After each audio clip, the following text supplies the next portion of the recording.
Margaret works. We have Margaret and we have Megan and we have Joanna and we have David and we have Ashley and we have Jennifer and Hannah here today. And I don't know, I might be missing somebody, but I don't know if you would want to introduce yourself and just say a couple of words, and then we want to get to Milutin and Rod, and especially Rod because he's a little bit underneath the weather.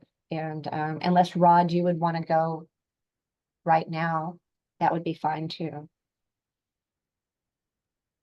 Whatever you say, Susan, I'm just grateful to be here. Can you hear me well? Yes. Doesn't look like. We're so grateful to have you here because I'm happy with the invitation. I was struggling, as you know, but I'm going to be able to make it. Very happy. Wonderful. Okay, so I'm a psychiatrist, and before going to medical school, I worked for a few years as a psychologist abroad in Brazil. And psychiatry, pretty much, or mental health, if you want to call it, takes I guess 90% of my professional and my idle or leisure time. You know, I like psychiatry. My hobby is a podcast. So I ruminate about these things all the time. It's a sort of an addiction, as Bruce Alexander will probably call it. But one of the questions that Dr. Swim asked me was to talk about how I ended up opening my eyes to the usual, let's call biological model of psychiatry. And it's difficult because the way I tackle logical problems is it's a lot like the way we have arguments with our spouses. You attack from different angles. You know, you're a moving target because you want to make sure that you bring things from the past, right? You want to make sure of what you're saying because in a field like psychiatry, all of a sudden saying, I don't think drugs are a good idea. The way we do them, at least, it's a huge step. So it comes with a lot of anxiety, and so it's difficult to pinpoint one event, but considering your audience, Dr. Swim, and how sophisticated they are, I chose one event that was, I think, interesting. At some point over the past years, I started to see similarities between different schools of thought in psychology. I started to see confluence, not only in psychotherapy, but in the actual construction of a theory, right? And I couldn't, once I started, I couldn't stop anymore. And I decided, boy, I want to write about it, right? I want to have some sort of a psychotherapy primer where the commonalities of psychotherapy practice and of theoretical practice could be all put together.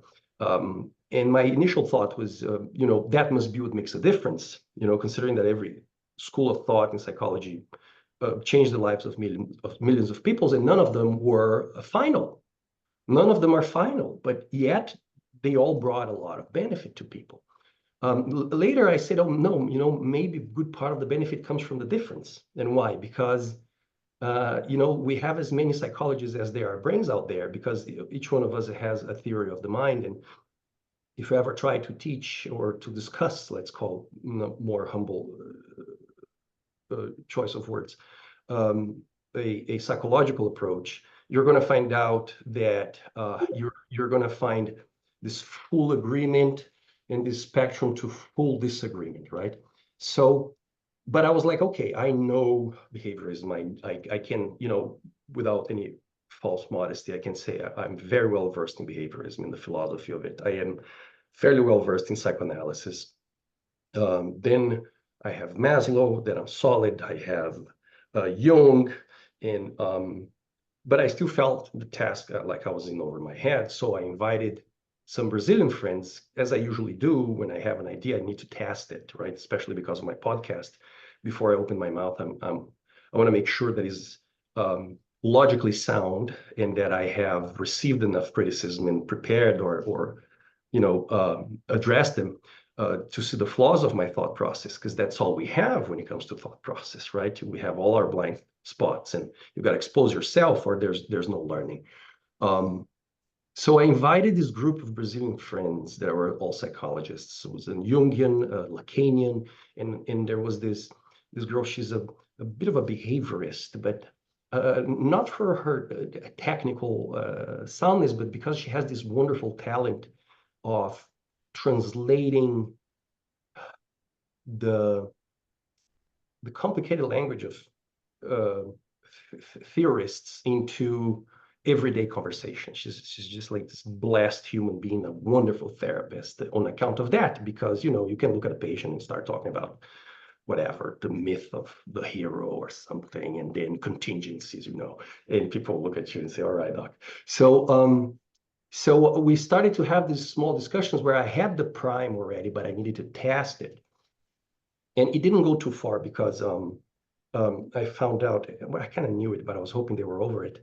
When I was very a young psychologist, if someone were to say, well, Rod, you see, Jung's myth of the hero, or the archetype of the hero, is exactly the same as to say that the behavior is controlled by contingencies, as Skinner said, right? Because the hero, there's the king is evil, the hero is a good guy, and he makes his life a quest to, topple the king. He takes over the king's place. Now he's the king and becomes the bad guy, right? And Skinner said, well, you may not like what your boss is doing, but if you were sitting on his chair, you probably end up doing the damn same thing. But if I had heard that, say 24 years ago when I got out of psychology grad school, I would probably freak out. And I made a mistake with the Jungian friend of mine. I said, a lot of Jung is very compatible with the evolutionary psychology. Now, that was a faux pas, because Jung probably is a creationist, or was probably a creationist. He's a very religious man. But what I was trying to say is that before evolutionary psychology, we had ethology, right? We would look at the behavior of animals that kind of resemble humans when we're lost with a question, and say, hey, the apes are doing this. I wonder if that's why we do this. Is there a bridge here? And when you read Jung, you see it's a very biologically driven thought process. Even his concepts of images and symbols, they are really bound to biology. Anyways, this guy didn't like it, stepped out of the project. But the fun part is that I managed to test a few things. And one of the things that I managed to test, one of the, let's call, axioms that came out of this conversation was that, this is a simplified form of presenting it, but is to say the patient is responsible. And the implications of that statement are like huge, right? First, we have to clarify that responsibility and guilt are not the same thing. Being responsible for something is not the same as being blamed for something. Second, I think a better approach to that statement, which is common to psychoanalysis, Jungian behaviorism, is to say that probably the existential approach of Sartre, saying you are condemned to be free. You didn't choose what happened to you until now, and now it's on you, right? And of course, that's a topic that needs to be presented very smoothly in psychotherapy, because people are already traumatized and they have been blamed for their traumas and for all the shortcomings that all of us have, right? But the beauty of this concept is that it is the simplest way to describe a problem in a way that is passable of solution. Because if it's not about you, brother, and you're not the one to do something about it, what are we doing here, right? So that's the beauty of it. And of course, leads to a discussion about free will that I'm sure we don't have the time, but is very interesting, how the concept of free will and responsibility play in human behavior. So I had that one I thought was like, oh, this is gold, right? I was thinking this, it seems to be common to all of this. I felt in over my head, but I could discuss with colleagues, and they said, yeah, that's solid. And I said, okay, good. And the other question I asked them, it's a total of at least 10 axioms, but the other question I asked them that I think is relevant for this conversation was, how do you know when therapy is doing something? Right? Because when you get out of training, you hope that you're going to have about 5, 6 sessions, and then your patient's going to show up married with a job and kids and, changing the world in some way, found his fire or whatever, right? And that's not how it goes. We're fighting for inches. And I wanted to know, how do we look at those inches? And they said different things, and there was a few commonalities. One of them was when people finally stop rationalizing and they start giving you emotional reasonings. I don't want, I feel this way, things like that. I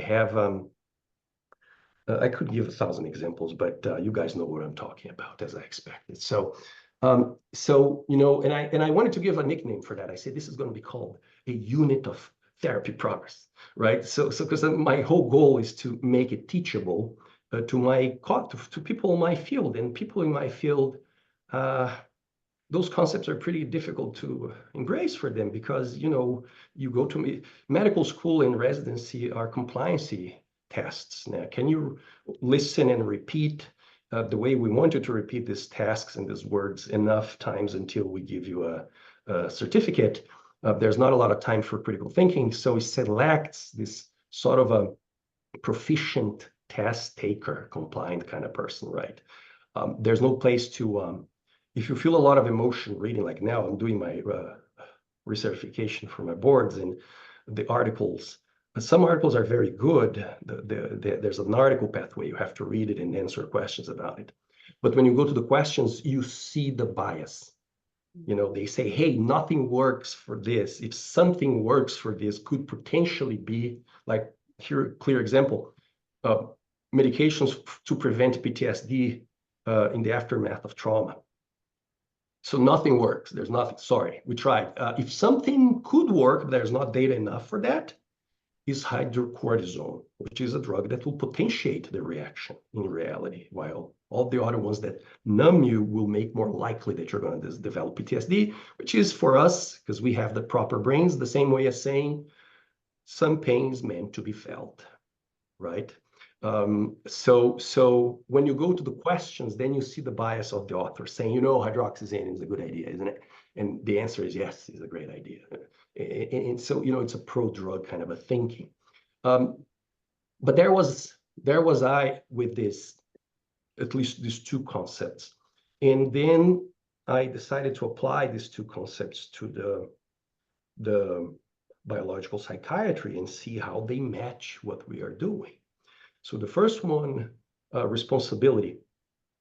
Well, if you're responsible for your life, if you're responsible for the path of your life, if you're responsible for your quest, and for the way you feel in so many situations, and I know some of you are saying, how about trauma? And that is just a slightly more complex question, but the result is very similar despite some more seasoning. But if you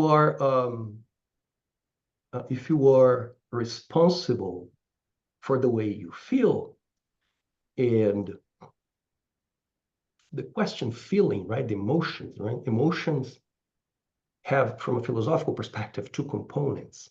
One of them is a sensorial component that we were over and over taught to disregard, right? Emotions tell you about your situation. They tell you about your reality, or they have a knowledge factor to emotions. And they're not as precise, even though the comparison that is made in the world of philosophy is emotions are like senses. It's like a sixth sense, because it's telling you about your reality. It's not as precise as your vision, which, by the way, is also very biased, right? There's multiple studies showing that proper wording can suggest you to believe you saw different things. And so does emotion respond to multiple factors, because it's this rich and visceral experience that human beings have. The other component that's the first one, right? So let's start with this component of emotion. If you're responsible for the way you feel, it means that to feel good, and this is a simplification, please forgive me, to feel good, you have to do the things that make you feel good. Simple like that. right? You have to have a life that fits your biology. You have to have a life that fits your values.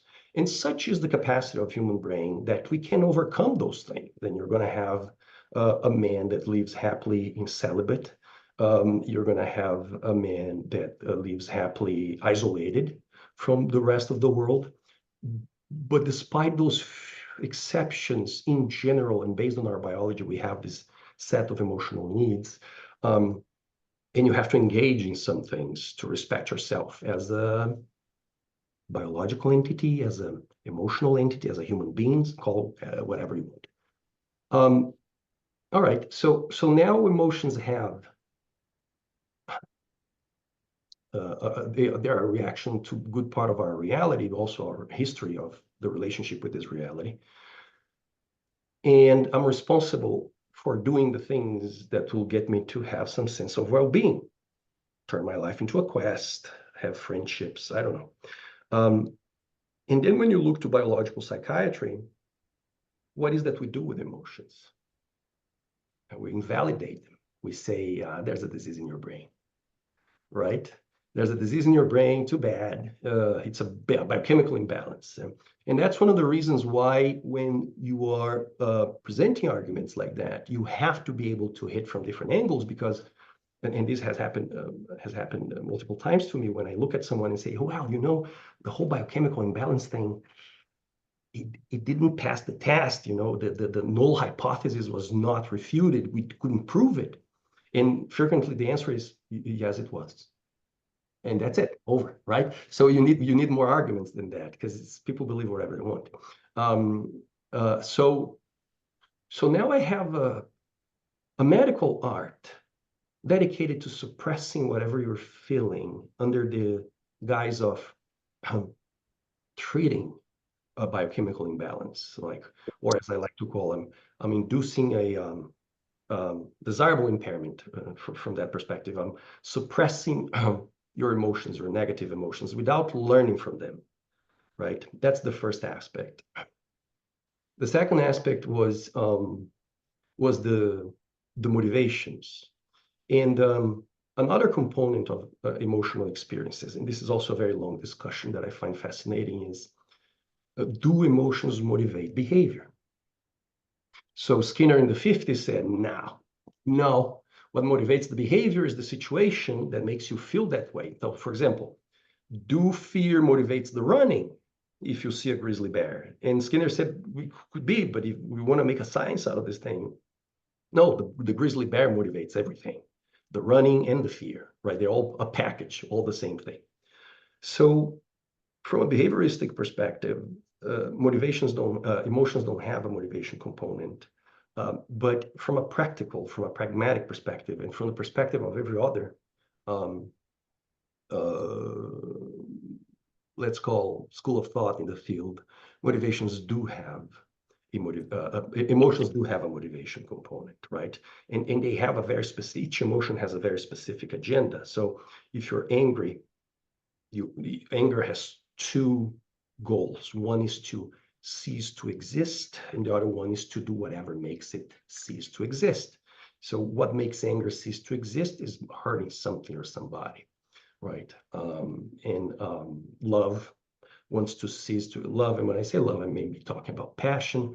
It wants to cease to exist and wants you to do what it takes to cease to exist. So when you're like infatuated and you're suffering somebody's absence, and you finally sew yourself to that person, you can actually breathe now. Fear wants you to run, frustration wants you to quit, blah, blah, blah. So now I have a motivation component to emotions. And when I look to biological psychiatry again, what I find is, all of a sudden makes a lot of sense that 9 out of 10 patients that I see in clinical practice are stuck in life.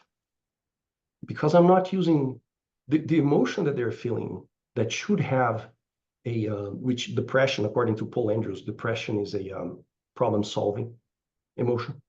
And he has enough proof of that. I'm just waiting for him to publish his book because it's taking forever. I read the book, it's freaking amazing. Cannot wait to talk about it, but he said, don't talk about it. I said, okay. But he's a Canadian evolutionist. But basically, you have people stuck, and the component that could make them miserable enough to say, all right, enough, I'm going to make a change in my life. That is their misery. I'm saying, oh, no, no, that's, brother, that's a disease. You should be happy with your crappy job. You should be happy with the life you have had for the last 10 years, as if we never heard of hedonic adaptation, as if we never heard that we're designed for movement, for change. We never heard of this. All of a sudden, psychiatry is trying to turn everybody into an automaton. That's not to say that drugs don't have a use, but is to say that prescribing drugs in this eternal chronicle attempt to sap the human experience, it sounds heretic from a religious perspective, sounds heretic from a logical perspective. I just don't have a word to translate into that. And it seems that the emotional experience of human beings is this sacred thing that was put in place by biology, by evolution, by God, I don't care, but for a reason, right? And suppressing that misery invariably results in what I see in my clinical practice when I inherit patients. They are living the same life for 10 years and asking themselves, why I don't feel better? Now, the responsibility part of it, before I just stop, is before I was responsible for the way I feel, and but now, no, now the doctor is responsible for the way I feel, right? And that's my pet peeve with GAD-7 and PHQ-9, that people come back to the office and they see that form and says, "Are you still feeling miserable?" Yeah, well, I'm still feeling miserable, and I took the pill, because that's the responsibility. Take the pill, right? And that's the message that psychiatrist sends. They say, listen, brother, take this pill. This is all you have to do. Take this freaking pill every day. And those scales will change, and they don't change, right? We know the success rate of psychiatry, as we know, is a joke. That was the one little anecdote that I separated to talk about one of the many reasons why my eyes were open about the shortcomings of our clinical practice. Thank you for your attention. That was wonderful, Rod. I have one question. Mhm. So how has it been for you having your eyes opened? Well, there's a personal price to pay for that. You know, my first inclination, because I used to be a very angry guy, and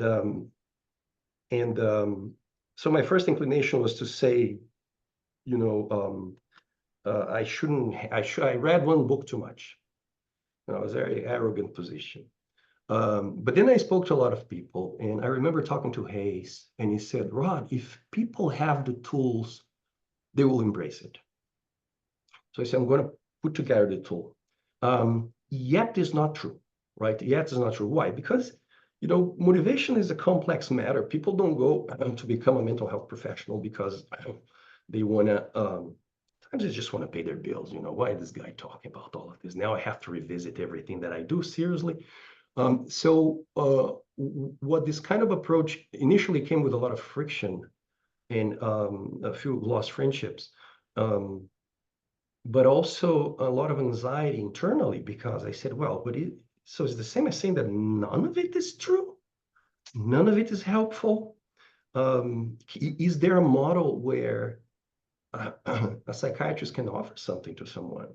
You know, and everybody I talk to would say, well, there are cases where the traditional approach makes a lot of difference. And then more open-minded people would answer this question and say, but is that the rule or the exception?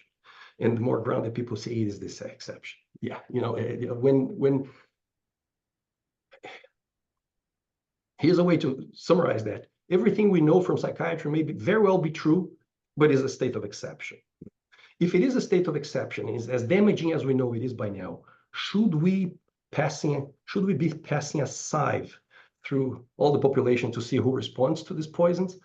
Sorry for calling poison, it's too dramatic. But to these medications, you know, is it worth it to cause diabetes, high cholesterol, strokes, just to see who's going to respond to this damn thing, as opposed to say, hey, this is our last resort. Let's try another thing. For how long? Well, for how long would you be doing med checks and tweaking a drug and adding an augmentation agent and putting benzodiazepine on top of it and then give an injection? Oh, I'll do that for all my life. And so, well, that's about the answer. How long we try something, right? That being said, I am particularly grateful of living in a world that has drugs. And I know that sounds funny, but um, I wouldn't want to give up all the alcohol in the world on behalf of people that struggle with alcoholism, or all the opioids in the world on behalf of people that struggle with opioid addiction. I am particularly grateful for caffeine. I am particularly grateful for having those resources. But we already know enough to, like, without any shadow of doubt, that the way we use those medications do not match any thinkable logic or knowledge, including the biological world. Like, what's the sense of giving a drug chronically if we know the brain has mechanisms to bypass that impact?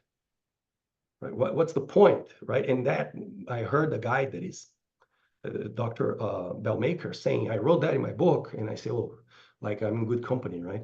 But so it's not to say they don't have a use, it's just the way we do is just a bit insane and seems to be designed to favor the commerce associated with it.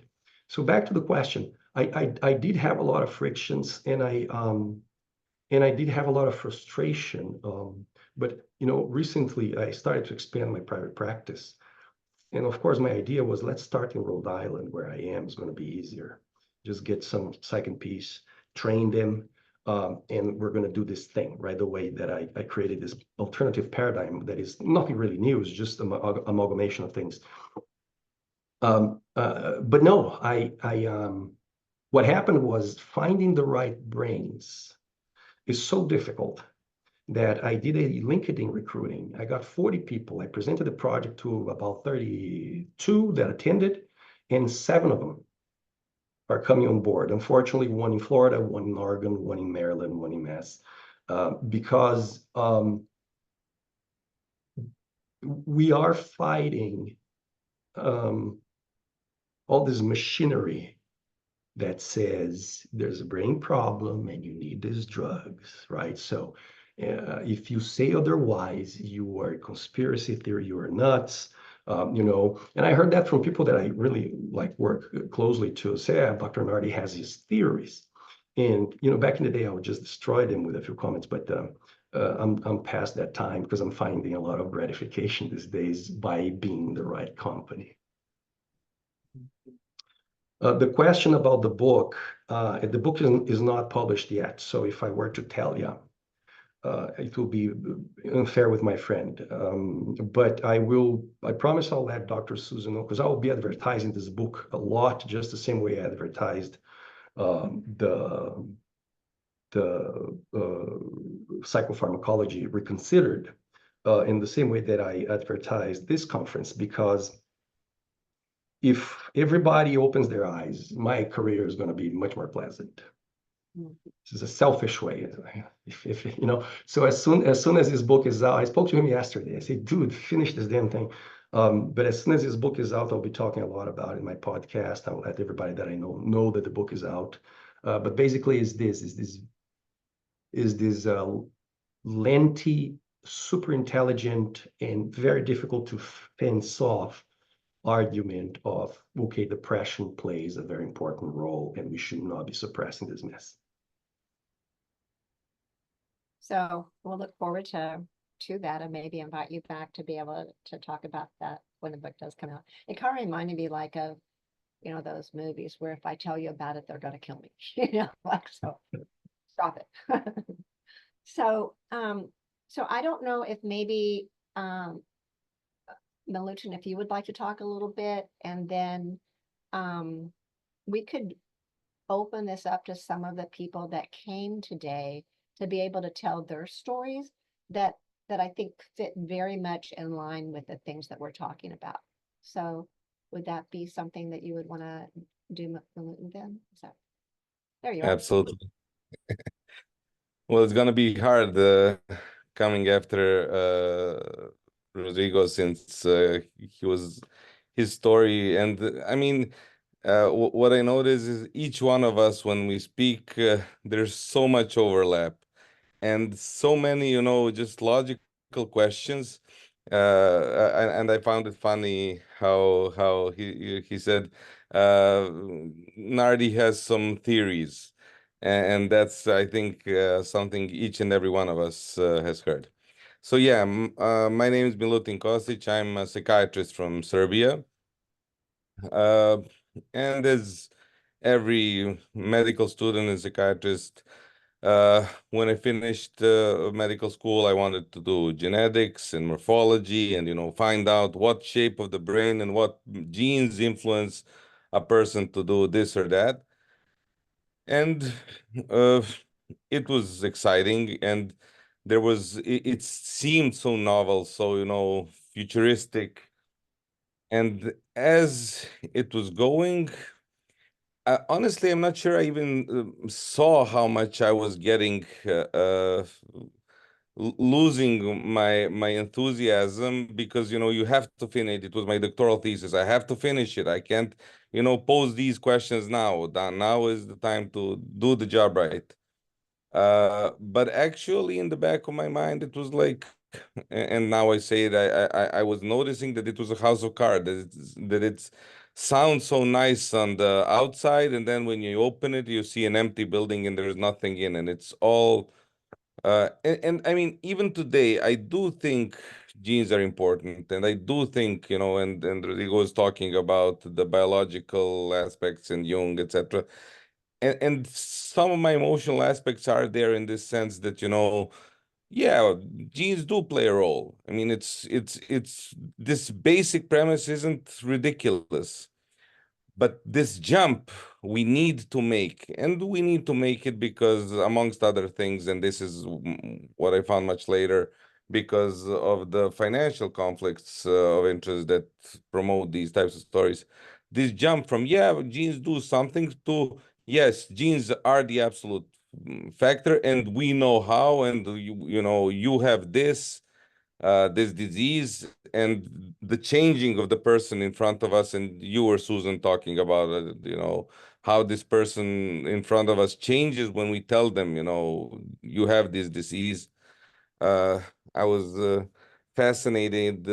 Yesterday on Twitter there was a discussion, and the psychiatrist, someone said, patients are told that they have this brain disease, because he says, no, I have never seen this. And he was nice. Later on, he came back and he said, I want to apologize. I didn't know so many of the patients get this type of information, but I don't give it, etc. And most of my colleagues are nice people, and they really want to help. They're not like evil people who want to destroy their patients. But what were you thinking that they were hearing when you told them they have a disorder? No matter how you put it into these biopsychosocial paradigms, etc. In the end, this is the message you've sent them. You've told them they have a disease, and everyone knows what's a disease. A disease is when the body doesn't function. And I remember I had these at the same time, two patients in my day hospital, and we were trying it. I was trying a lot with talking. Rodrigo was mentioning psychotherapy, etc., and you were, Susan, mentioning it. Talking to them, uh, it didn't work. We tried, with the pharmacotherapy. We tried with group therapy. We tried a lot of things. Months and months, they were depressed. And in the span of 3 days, they came both with huge smiles on their faces. They got a job. And it was so banal. And I mean, we knew this was the problem, but we were treating them as if, yeah, but if you have you shouldn't be so depressed. And this coming from, the one of the most privileged classes of people, physicians who have the very solid monetary, even in my country, return, and plus this moral aspect. You're doing this wonderful work, helping others, everyone respects you, and you're stable monetarily, and you've had the support your whole life to do this, because I had to go 6 years of medical school and not earn money. And another, thing that influenced me very much was when I had this patient in front of me, 18 years old, and I was like, he nothing special, some small problems in life. He came to the psychiatrist because someone told him to. Of course, I didn't give him any medication, told him you were healthy. But I told him, what college are you gonna go start? And he said, I can't go to college. My mother's sick, my father's unemployed, I need to work. We don't have money. And I mean, I remember like it was today, that was more than 10 years ago, the shock and just finding out, oh my God, I've been living in a bubble. Because this idea for 30 at that moment, 30 some years of my life has never come to mind that maybe I couldn't go to college if I couldn't go if I didn't study good enough. But if I studied, I knew my parents would pay for my college. I have never thought, I mean, in Serbia, college is free, but still you don't have to work, still you have to buy the books. There's a lot of other things. But it didn't even cross my mind that such a scenario could exist. And you find out, oh my God, there's people who live like this. And I'm telling them they're depressed because, they're not happy as I am. And it's ridiculous. And like Rodrigo said again, wonderful talk he just gave, thinking now about, how would, putting myself, but emphatically, how would I feel if I was in the shoes of my patients, the patient in front of me, and more, I mean, I haven't measured it, but like 95% of the time, I was surely, I would feel horrible. And I was always there. I would feel the same as they do. And then like, okay, if I would feel the same as they do, would I be sick? Or is it maybe something that's a normal reaction to the problem, as Rodrigo said, or something else? Or and with this lad, with the two ladies and their, fighting jobs, my focus was starting to know what society are we living in, and how as a society can we help people? And I've been now I'm going to repeat it, but I've in your country, in the United States, it might not sound as nice as in Serbia because you had your own problems. But I was in a box. I said, I think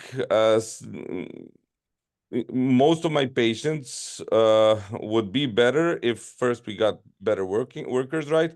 And second, if they went in front of the parliament and said, what's going on? Do something, and of course, whenever we had these types of, situations, our hospital had less patients just for that period of time because they found, they were fighting something. They were being a part of a group fighting whichever we can agree or not agree with their basic ideas, but it was and this loneliness that's destroying so many lives, it's completely on the margins. And these aspects were something that started motivating me much more.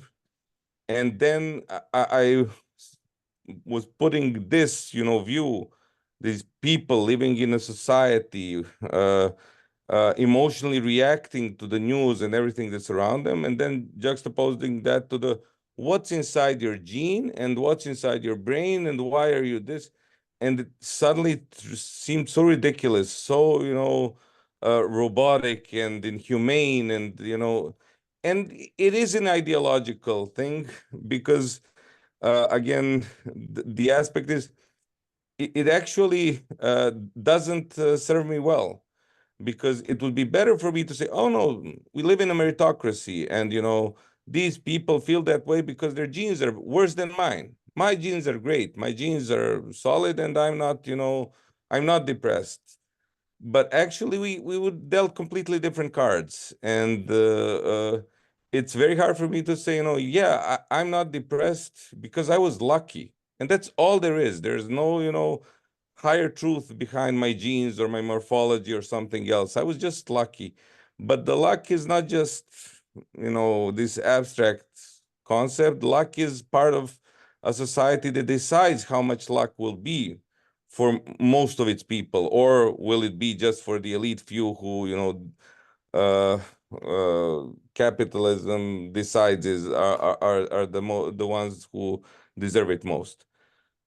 So, this is my road. Now I'm doing mostly social psychiatry, but in line with all of this, I'm, part of a political party, left-wing political party here in Serbia. We don't have the two-party system, one-party system with, cosmetic differences like the United States. We have many parties, and we have one that is truly left-wing. So I have the privilege of, trying to really work the system, because I mean, I'm working with my patients, trying hard.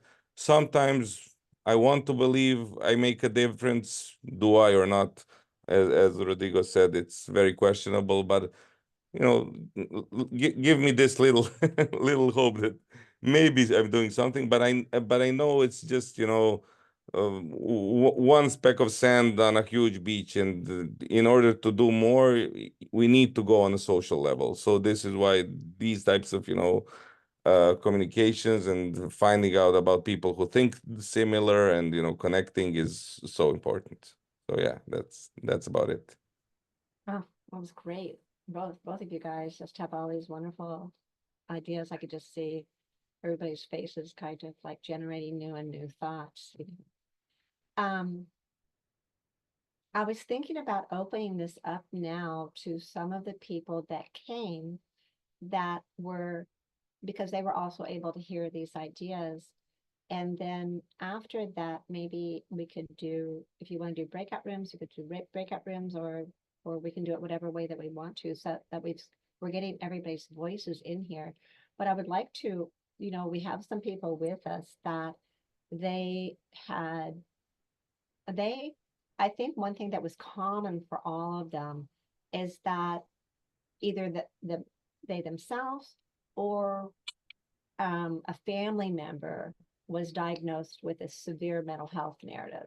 And I guess that we started calling them severe mental health narratives. I don't know, like everybody here, like Megan and Margaret would know, and David, or Joanna. And we'll give you guys a time to talk, and just a little while after we have our guest speak a little bit. But for me, my understanding has been shaped by the people that I've been honored and privileged be able to work with. And that doesn't mean just entirely the people that we have here today, but also the people that learned with us at one point in time and now are faculty members and are so accomplished on their own, as well as everyone is here so accomplished. And for me, these are living constructs. These are living ideas, and we can't let them become static. And because my ideas that were occurring in 1982, 1983, there of course is a lot of similarities, but there's so much life in these ideas and how they have adapted to a lot of the things that are happening at this point in time. You have to remember, I was around before this was a genetic paradigm. So people had the same symptoms, people had the same, almost very similar medications. And at first, the issues of a diagnosis and the issues of medication and hospitalization really wasn't a big thing even back then. And then seeing what happened after this became a true science in our field, and that it became almost this inescapable paradigm. So people before, they might come in and they were going through a divorce, or a family member had died, they lost their family, they lost their businesses, there was terrible bullying, all these types of things happened. And then once the genetic thoughts came along, then people were told many different things than they had before. And I saw a propensity for people to be able to heal more before this was what one of our clients has called a death sentence. So I would like to, we have a gentleman that we did the, and then maybe just, I could ask just a few people to talk, but for right now, I was just wondering if the gentleman who talked with me on the podcast from Mad in America could speak to this a little bit.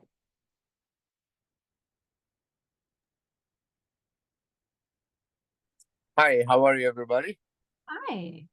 Hi. So, my name is Baba. Baba means father in pretty much all the languages in the world. I'm a father. I'm a husband for 25 years. I have two great, beautiful kids. And so my journey started about 6 years ago from the school when my kid was bullied and ended up they wanted to hold it as 72-hour hold. We're in the States, in California. That's what a requirement was. And the journey started from there. Then we had to go see a psychologist, and they start putting her on the medication and kept on going, never solved anything. One hospitalization after another. Of course, as a family, we had to suffer with my kid. We actually suffered a lot. And another hospital, another different kind of medications, just prescribed, and it's not helping at all. It never did help. New psychiatrist, of course, psychologist again. And that's how our journey started. Went for many years. So if you remember Dr. Swim, I got in touch with you about a year after, or a year and a half. And that was before COVID. We came to the ranch, and the horses, it really helped my kid with the horses. Unfortunately, COVID came up and everything went down again, because, again, more hospitalization. For the people out there, the hospitalization is not the answer. Medication is not the answer. It just gets worse and worse, and the kids, they get educated wrong ways. They start learning wrong things about their behaviors, about their personalities. And of course, all the psychiatrists, they got a name on it. You got this disease and that disease. And I know my kid never had this disease. I all started from bullying from the school and kept on going. But we never gave up as a parents, as a family, as a father. I never gave up. I have my Christian beliefs. I have my morals. I'm not like the gentleman, two gentlemen before. I think his name was Rod. He said people, they start calling uh, what was the word? Anyhow, there was a word. So all this problem kept on going and kept on going. There was one time I remember. Oh, by the way, when my kid is on medication, the medication is supposed to calm that person down and never calm her down. Supposedly was a medication to go to sleep, but sometimes middle of the night gets up and start walking away. As a father, as a parent, I have to go chase her down or go after it. And when this psychologist or psychiatrist, I think it was psychiatrist, and I remember I talked to her. Her name was Miss. When I called her, this psychiatrist has a big ego. I called her Miss Morrison. She got argue. She has a big ego. She goes, no, my name is Doctor. And I said, okay. So she called the DCFS on us that we're a bad parent, that leaving our kid walking around after midnight or after 11 o'clock. As a father, how I'm going to let that kid go walk around?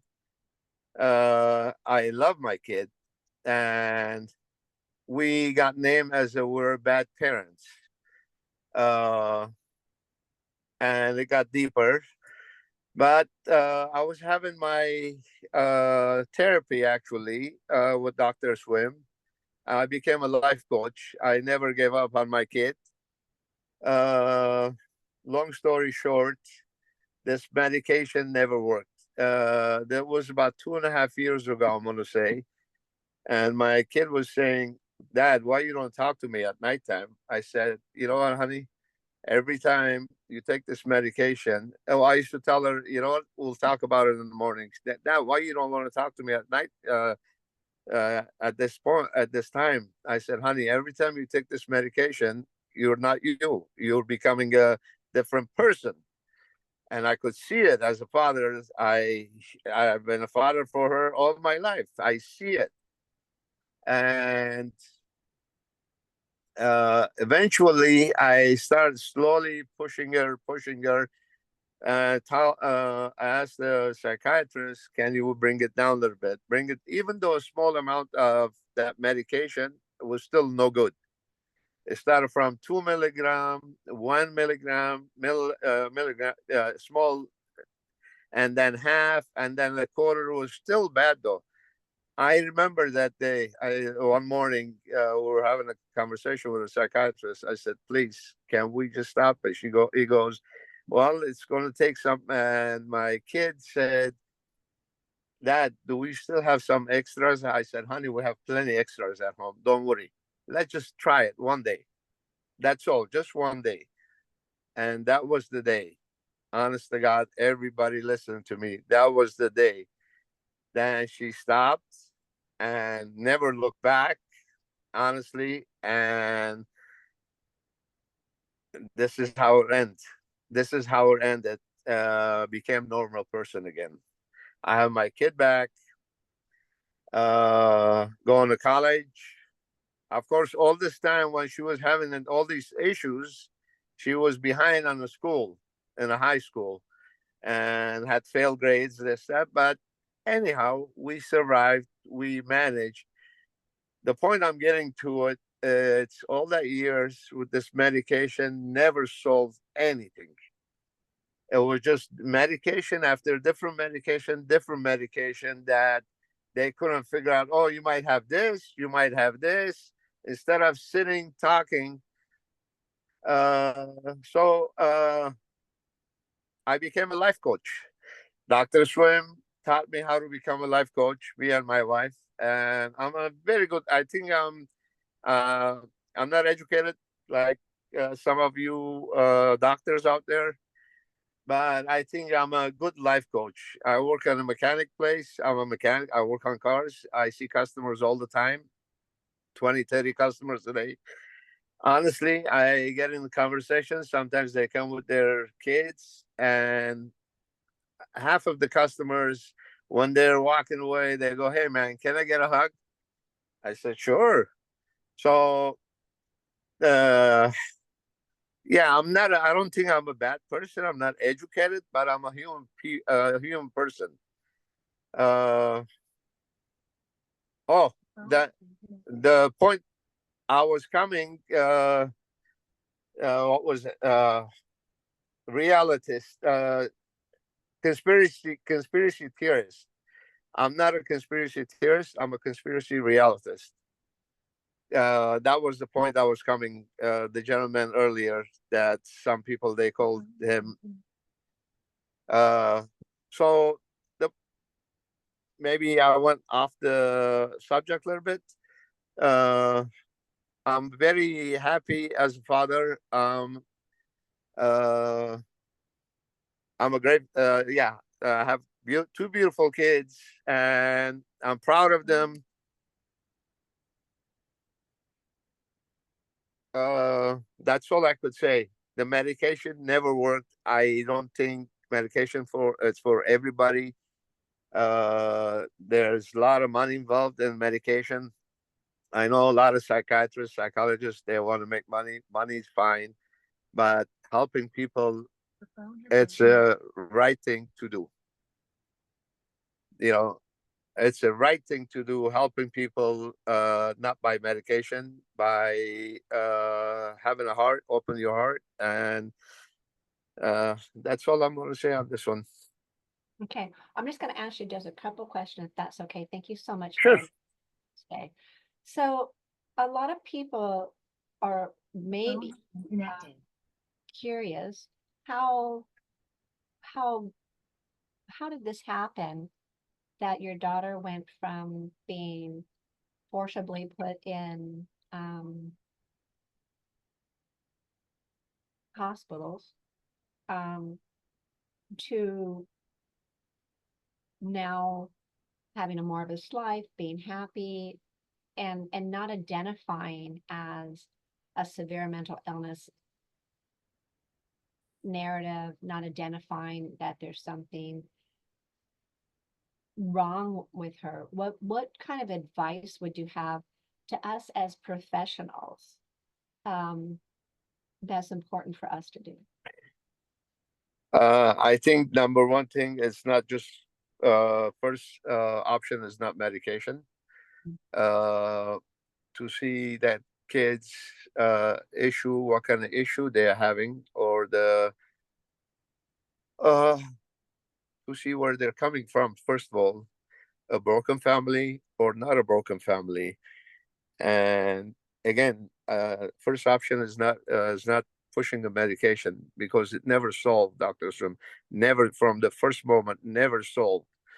And it just got worse and worse and worse, because different medication, different names, different milligrams, different dosage, and hospitalization after hospitalization. It's not, I don't think that's the right way to try to take care of these kids or adults. I'm very sure there's some adults same way they've been treated. What advice I could give as a parent? We're talking about a kid. Okay, as a parent, try to don't give up on your kids. Be a strong parent, and don't get tricked by the agencies or psychiatrists, psychologists, whatever.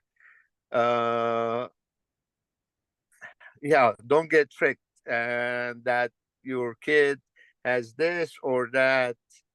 And if you were a parent for many years like me, I know my kid never had these issues. I know it started from bullying from the schools, and they never took care of that issue. All of a sudden, oh, your kid might hurt herself, and put a 72-hour hold on her.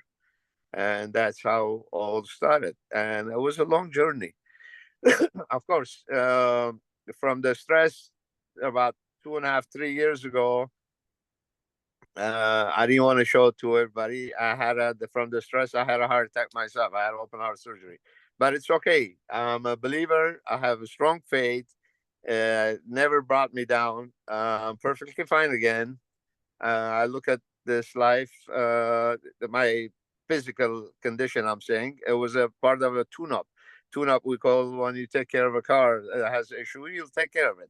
But the faith, my faith never went away. I have a strong faith. I'm a strong believer.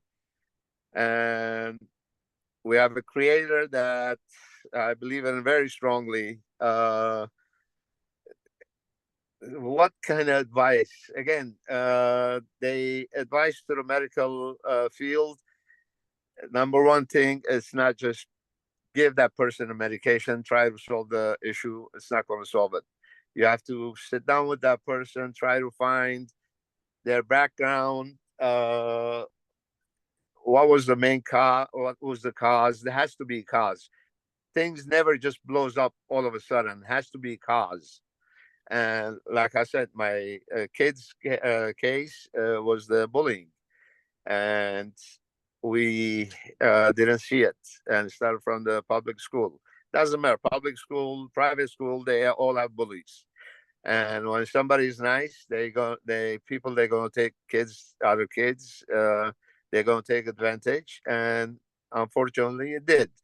But we moved down. Like I said, 6 years later, she just went to the church meeting right now, and she goes to college. She's doing very well. She knows what she's going after. So yeah, Dr. Swim, what kind of advice I could give medical? Like I said, medication is off the for number one choice is off the chart in my book. You know, That's it. one of the things I'm just kind of recalling, and I think you always forget about this, but for me, this was such a huge thing, is when they were trying to convince you to take conservatorship of your Oh, I daughter. remember that, but we're very well. Very well. I remember, yeah. Mhm. Yeah. We almost got fooled into it. We almost got fooled into it. And we backed off. Thank you. Thank you for giving me that advice not to. And we felt, we got fooled. As a parent, we're weak. We're weak because the state got us. The department, they pushed us. They forced us. They almost forced us. We had to just sign, but we talked to you. We talked to other, and then we changed our mind. But we almost got fooled into it. Correct. Because I think that one of the things is that when you're, when you love your children so much, or your spouse, or whoever has been identified as having these severe problems, it's easy to believe, it's easy to be led that these might be options that would somehow protect your daughter. And it's these are difficult decisions, all the decisions that you guys had to go through for a long period of time. And I always call you and other people that have been able to transcend everything that have happened as real heroes, because you guys were kind of in this, this kind of battle It for. was. Even my son was involved in it. I mean, it was a family, and we're not going to let the family break apart. It was very hard on us, but we survived. We made it at the other end. We didn't give up. To our family members, don't give up on your family. Don't get fooled in the system. Yeah, don't give up. Don't give up, and stick with it. It's very easy to give up. It's being a selfish. It's very easy. Again, it's part of your family. I remember when she was away a lot of times, and we were family four. Even though when she was in here once in a while, and my wife always put 4 plates, and even though we were 3 of us, a lot of times, there was always 4 plates on the dinner table, and that was for my daughter. I mean, that was for her all the time. So, and we filled it up, the food on it, and there you go. That tells you something. And first, I thought it was weird, but my wife go, "No, this is for my daughter." And same spot. Even though I ate some of her food, even though she wasn't there. So yeah. A beautiful story. A beautiful Yeah. story. Thank you so Thank much. you. Thank you so much for that beautiful Thank you for helping me be a life coach in life. I do a lot of times talk to other youngsters. They listen to me. Maybe I went through things. Uh, I'm just a person, have a heart. I do my best, try to help other kids if I see they have some kind of anger issue or any kind of other issue, and I just pull them down. I talk to outside when I'm where I work at. Sometimes they come with the kids. They have attitude towards that, and I get involved. before they're gonna leave, the father gives me tap on the shoulder, goes, "Good job, Dad. Good job." They thank me because maybe their father can talk to them, but I'm a stranger. They, what they say, they listen to the stranger better than your own parents. So, yeah. It's a beautiful story. You have a beautiful family, and I thank you so much for sharing that story with us. You're welcome. Thank you very much, everybody. Thank you. So I don't know if there's anybody else that possibly that is on here that would like to a bit about the themes that we're talking about here of our panel or guests that feel that it would have been helpful to say something.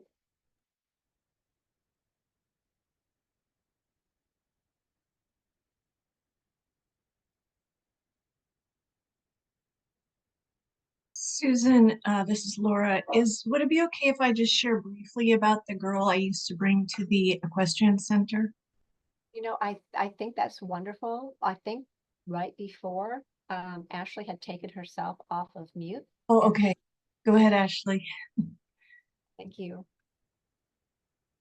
Hello, good morning.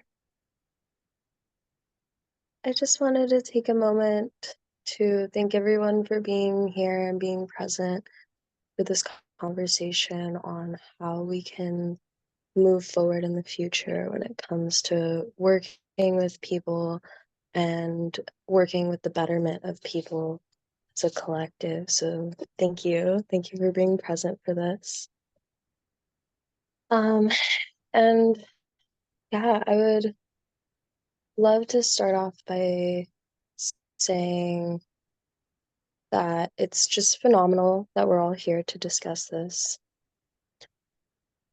because the current state of where psychiatry is very rough.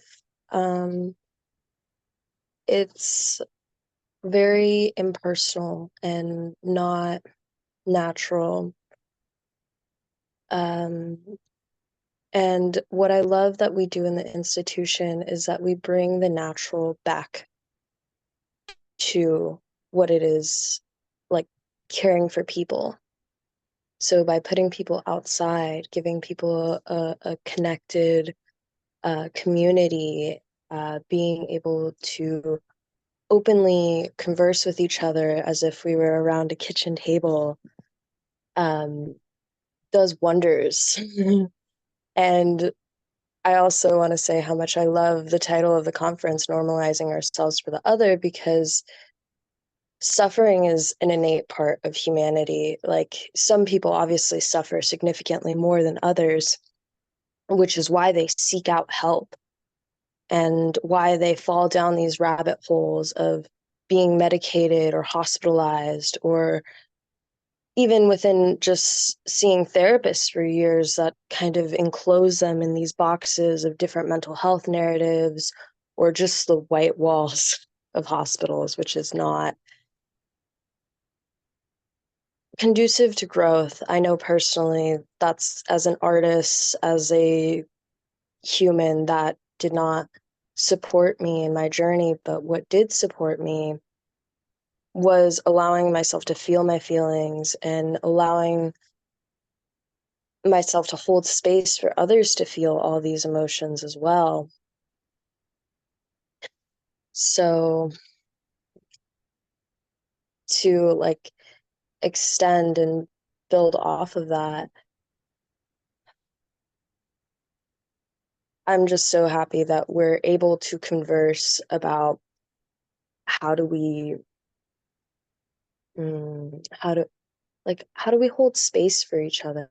How do we say, like, okay, let me be present with you and hold your hand through the journey of grief and be able to walk with you through this process of losing a loved one, or going through a divorce, or losing a child, or, just the turbulence of life itself. Because I'm a very poetic artist, so I like to say that like you need the shadow to understand the light. It's a drawing rule. You have to have the dark to contrast with the light. So to say that life without suffering, like there is a life without suffering, is hard. And that process of creating an existence where we're expected to not have feelings is, in my opinion, a bit of a zombification. And that's what I feel like medications do, is they kind of just numb all the feelings. And then when one is trying to get off of these substances, then they're not only having to face all of the emotions that they've been suppressing, but then they're also having to deal with the withdrawals of the medications, which, as we know, of substances, they're pretty harsh, and it's really an intense journey, like pulling oneself out of that. But by creating a community, we can kind of lean on each other and share our emotions and normalize having feelings, normalize the tough parts of existence so that it's not so hard on one person. Life is not meant to be perfect, but it's meant to be beautiful, and it's meant to be enjoyed, and it's meant to not be alone. So, yeah, thank you. Thank you for being a part of this community. And you had at one point in time contributed to a piece that we wrote on when therapy heals. And could you talk a little bit, maybe, I mean, I think you hit some points on that, but like how, because you're one of our recovery consultants now, and you're working with other people. And so what would be your ideas? It doesn't have to be from that article that you wrote with us, but when when what are some things that are helpful that we can do, again, as practitioners? There you are. The things that are helpful are presence. So having another person be present with you through your emotions.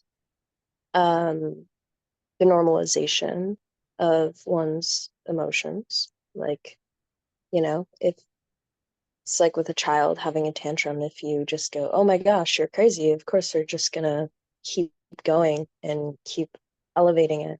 But if you like hold that child and you say, I know it's so hard right now. Let's take some deep breaths. You want to like walk around? Do you want to sit for a little bit? Then suddenly they start this de-escalation process. And we as adults are very much so like children. Being in the natural world helps a lot. I know, especially for me, like working with the horses, being present, like just outside. It's just so nice to be outside and with the trees. But maybe that could just be like me wanting to ground in nature. But I see that a lot of people thrive when they're able to breathe fresh air, jump in a lake, connect to like what it is to be human, because there's such a humbling experience of like being around something so majestic and like larger than you are. So whether that's like, being in a giant lake or like the ocean or with a horse, or like last night, me and my community, we were playing in the bioluminescence of the ocean, which was, it's natural magic. And yeah, just having people you can trust and lean on and know that are on your side and that care for you very deeply. Outlets, creative outlets are great. It's also individual to the person, but it can be simple, very, very simple. Like by listening to someone, they will tell you what they need to process said emotion. I know that whenever I am struggling with a lot of feelings, I like to turn to a canvas and paint, or go run outside, do some yoga, do some breathing exercises, swim, climb a tree, talk to my people. For me, it's been a journey about like reconnecting with my body and reconnecting with the people around us. And I feel like medications create this disassociation between the self and the body and the environment, so that it creates a space where things that perhaps were not uninhabitable, like it wasn't conducive, like the environment that may not be conducive to growth, it makes it comfortable. And by creating spaces that are conducive to each other's growth, where we hear each other and we are present with each other, and we're listening to our bodies and what feels good to us, will do leaps and bounds for people. Well, I'm just thinking those are kind of the things that are inherent that people that have not had a diagnosis yet do, right? That, Mhm. we have a woman that couldn't be with us today, and she wrote on the barriers to recovery from psychosis. She's from India. And, her story is that, well, I don't want to tell what her story is, but people can read what her story is. But she feels that once you've kind of had, and I think the gentleman that was talking before you, he talked about people being tagged. So like every time that you go into a hospital, you're often tagged with a new diagnosis, new medication to go on, and things like that. And so when you have not been tagged, I think it's easy to think about, oh, I'm just going to go paint, or I'm going to go run, or I'm going to go walk, because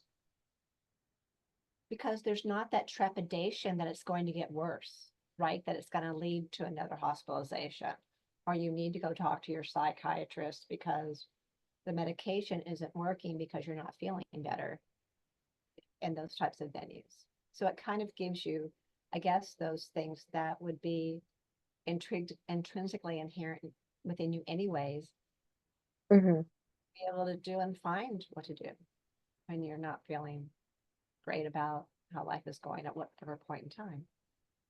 Yeah. And the mental health diagnosis is definitely denormalize these self-regulating tactics. So someone with a mental health label, if they're really frustrated and they go, I need to go for a run, then suddenly they're manic. It's true. Then all of their actions fall into their label as opposed to who they are, and which is a person who's trying to process and express all of these emotions. Yeah, the mental health labels are very dehumanizing and create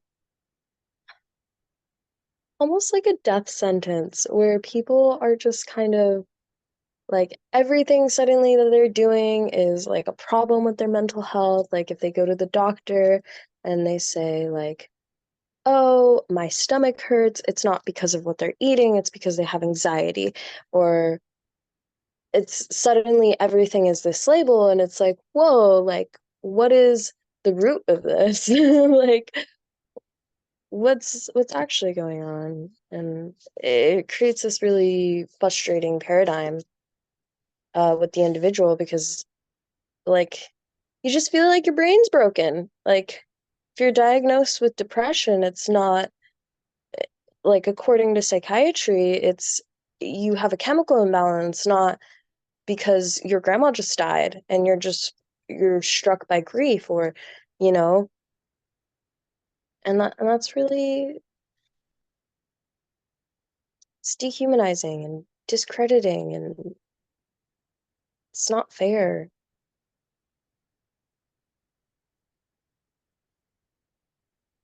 It's not.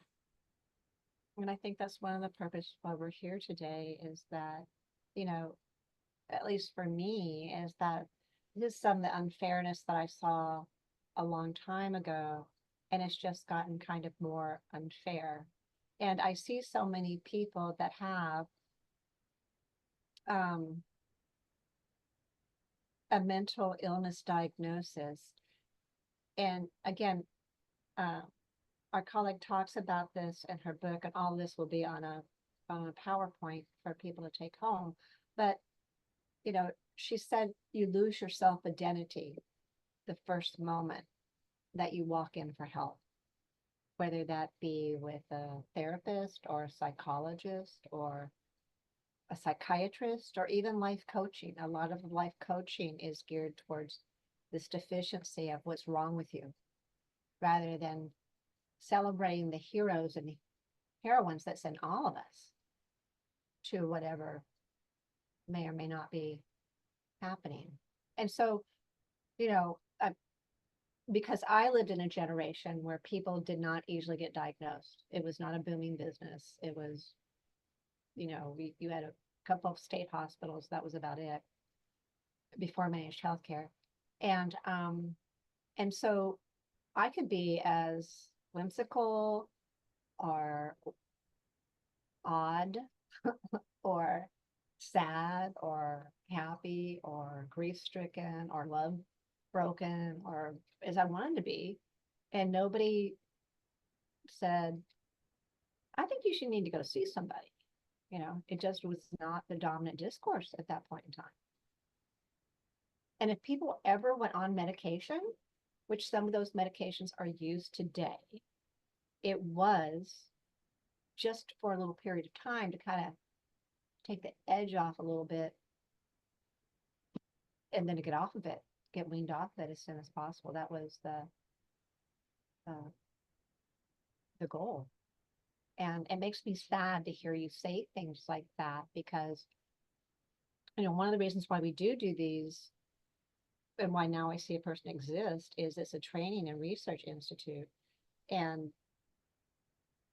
everybody does not have to buy into these options, but at least to know that there's options there, that people do not have to fit into this kind of robotic category and they're put on medication. I hate to say that so many times, but that they have some kind of chemical imbalance, and then they have to watch themselves that chemical imbalance doesn't quite do these weird things. And I can't imagine then that the anxiety that would have caused in me as a young child or as an adult.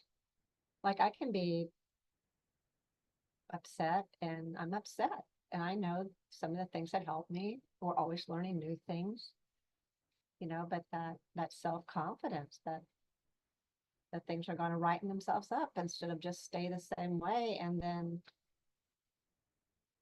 you know, and it's not just, I think, in talking about mental health, but it's substance abuse, you know, and we started talking about, and this is very controversial, when we started talking about addictions, and that, you know,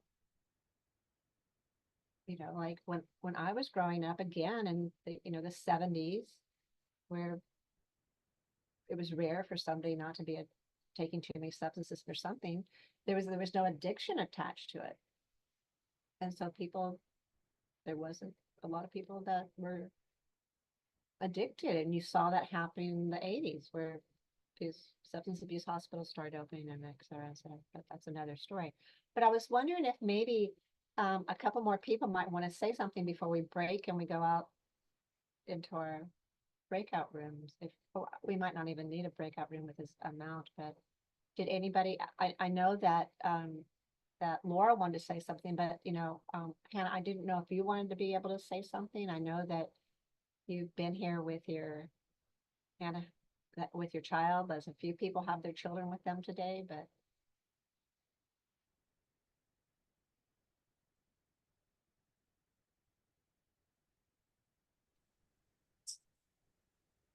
or I if, can, go I ahead. can speak. Oh, good. There you are. So my journey was for the people that know me here well, they know my journey, but for the people that don't, I'm just gonna talk a little bit about who I am. I'm David Abramovitch, and I've been a proud member of Now I See a Prison Institute for, I don't know, I think a decade now, which is pretty wild.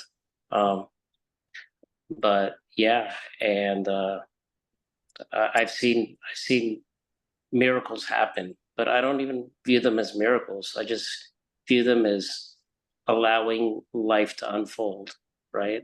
Allowing um, our humanity to exist rather than look at someone's sadness or quote unquote anxiety and say, all right, there's something wrong with you.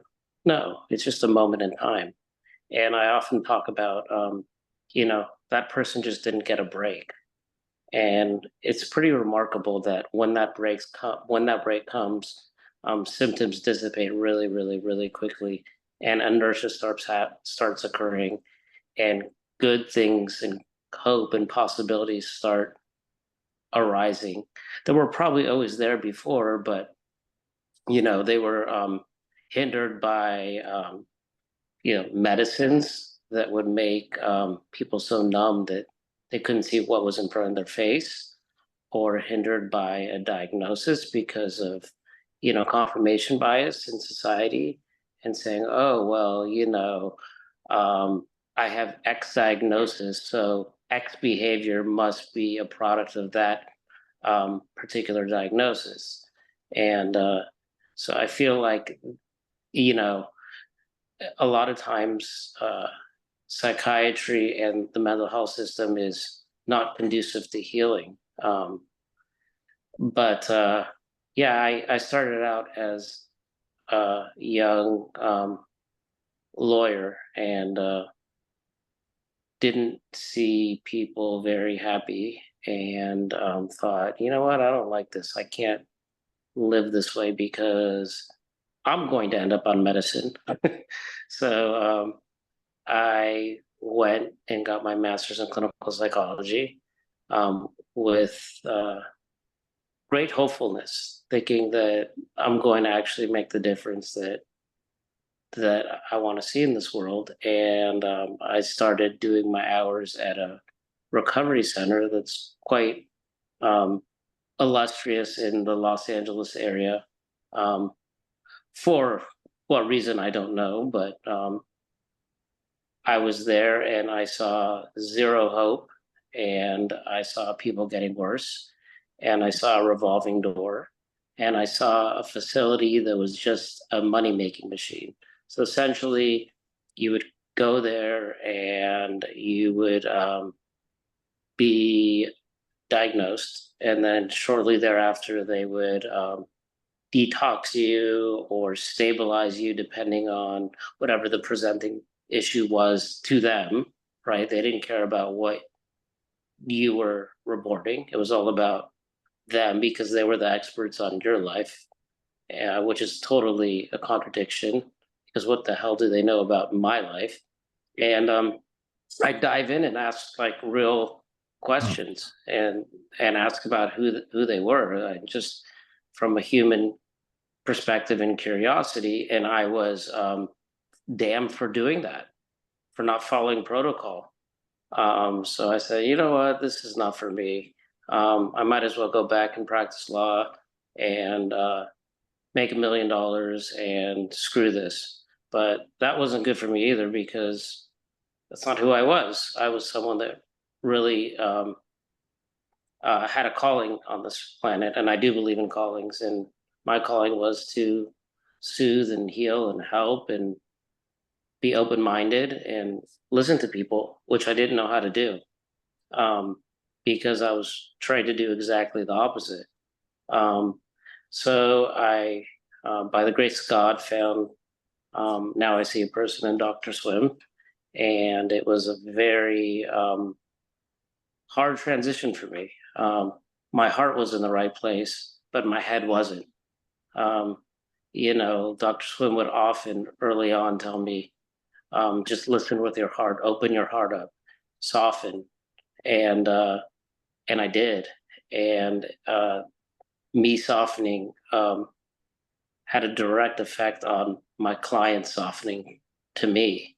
And together we were able to develop narratives that were palpable for them. And I saw people get better, and it's become not only you know, what I do in therapy, but it's what I do in life. You know, I'm a lot more patient, and I feel like it's given me the gift to hone in what I already possess innately, and that's curiosity and a real desire to help people and eradicate suffering. But I could only do my part, right? It's a collaborative endeavor between the client and their support system. And I learned how to ask questions. I would never ask questions before. I would just, I'd listen and I'd give opinions, but I wouldn't ask informed questions, quote unquote. And I learned how to really listen and structure my question based on what the client was telling me. They were my compass, they were my guide. And people started getting better, and it was miraculous. And it's really changed who I am as a human being. And it's made me a better person, a more tolerant person. Do I still have, you know, that inclination to fight and to that rebel in me? Sure, I do. But I've learned how to hone those skills, and I've learned how to take those skills and make them work for me. I've taken that passion and drive and desire and all those things and cultivate it. And Dr. Swim, and Now I See a Person, and the support system that surrounds me has allowed me to emerge as a better clinician and a better person.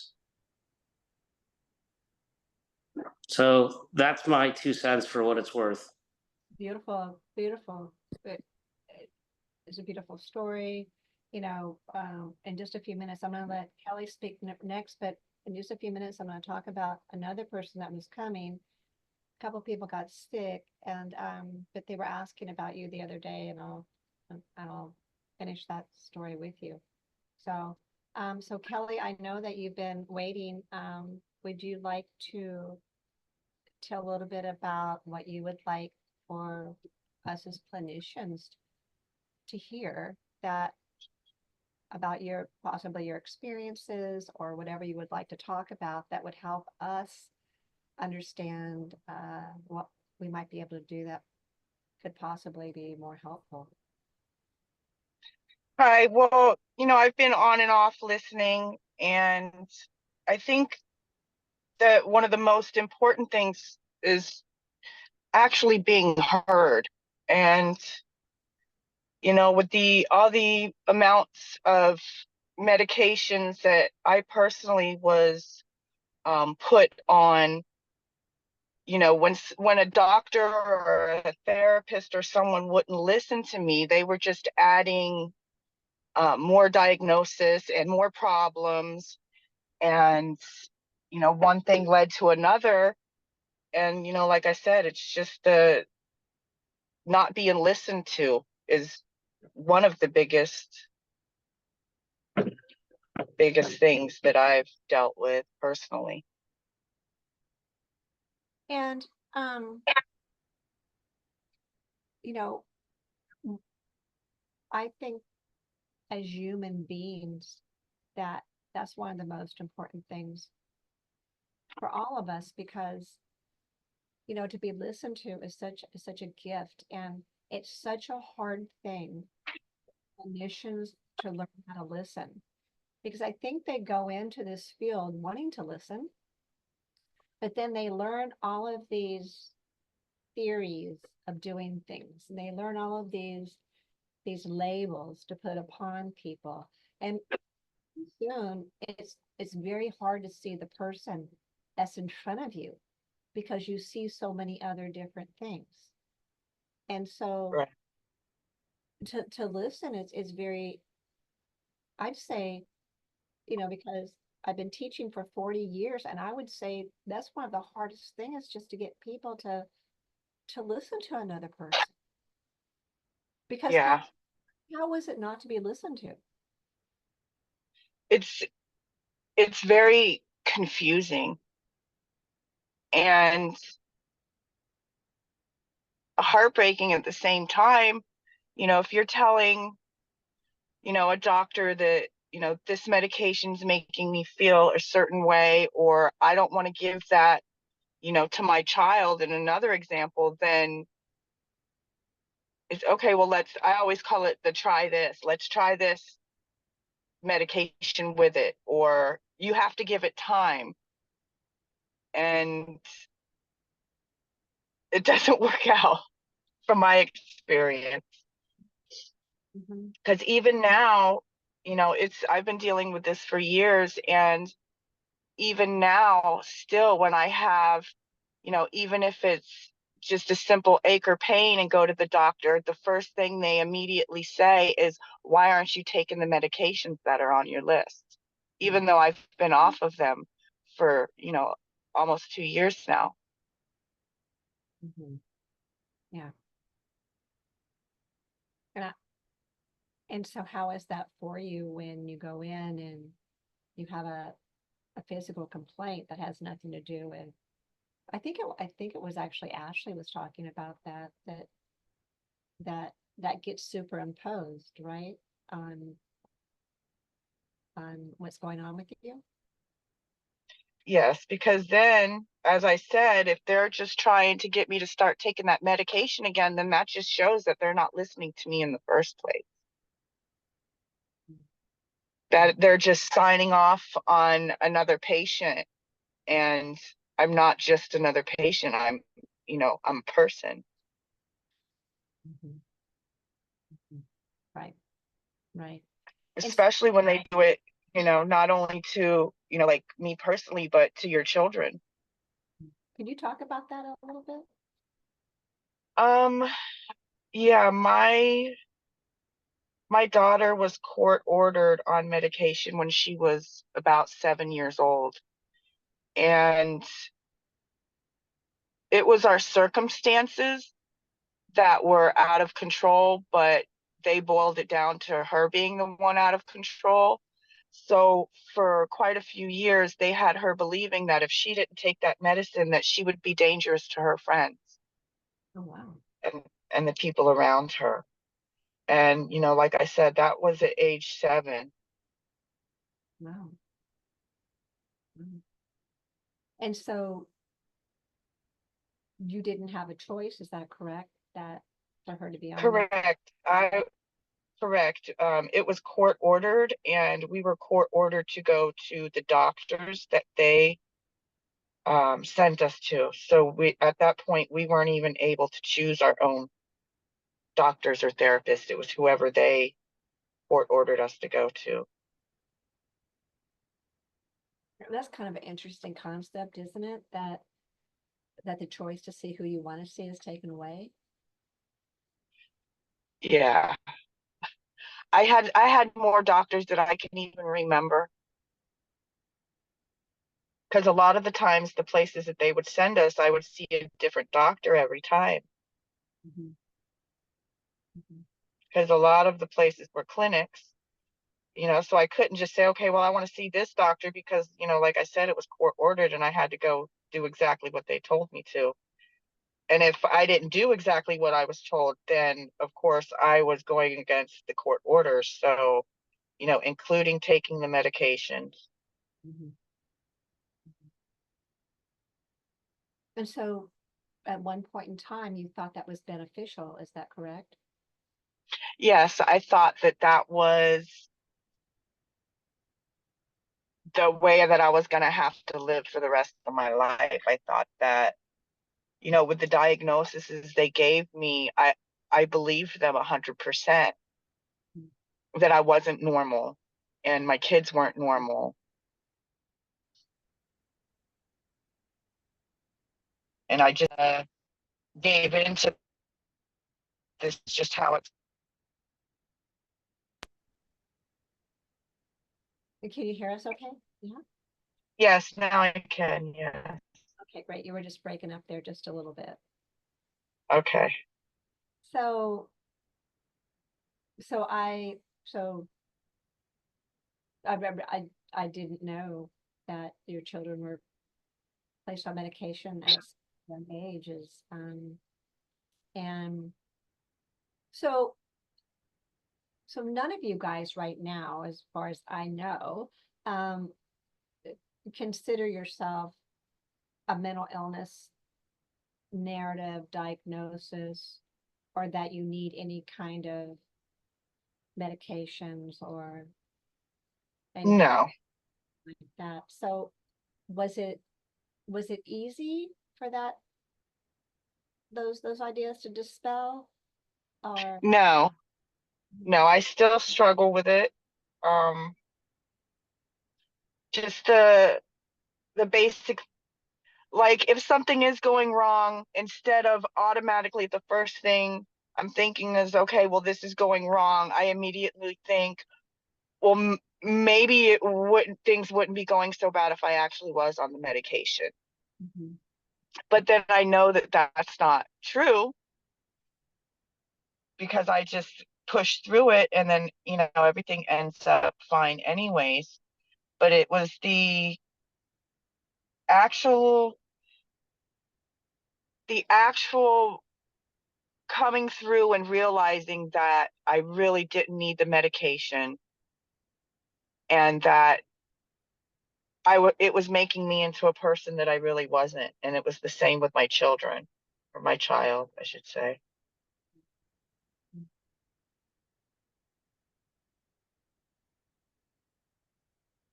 And So because when she was 9 and I had decided that the medication wasn't what she needed, she was what they would call out of control, but she really couldn't control herself. It was the medication that was controlling her. So I decided to go and try to get her off the medication safely. And the moment the doctor turned and looked at her and said, "Are you sure you don't want to take this anymore?" I knew that it was just the doctors trying to give medication, because how would a 9-year-old know if she needs medicine? Mhm. Mhm. And then even at that point, once she was off the medication, I was still on it for a number of years, because I thought that I, you know, couldn't live without it, or I would be dangerous without it.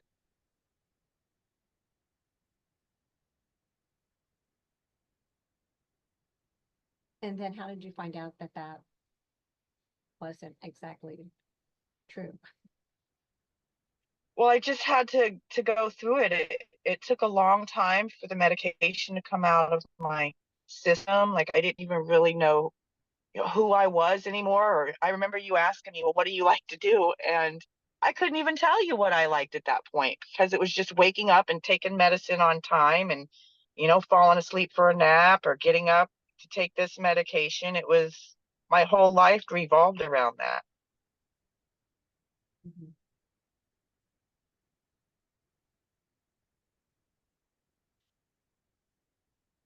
So, but now it's the thinking clearly that just makes everything so different. I was afraid to go places, and now I just don't even think about it. I just move through my day.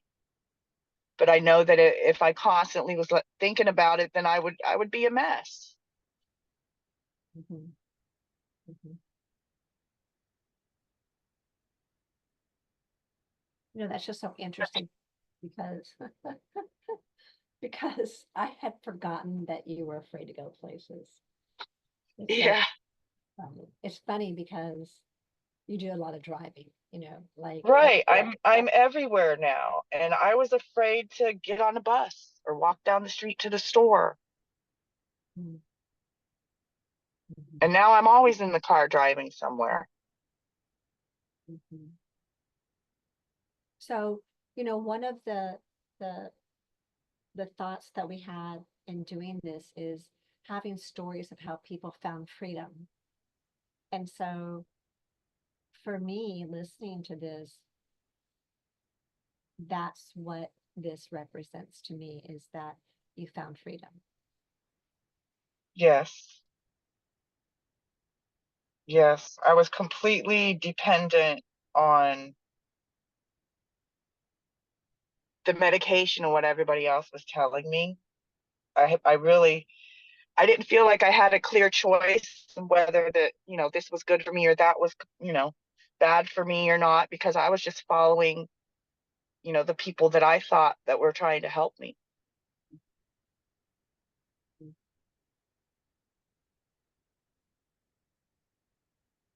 Yeah.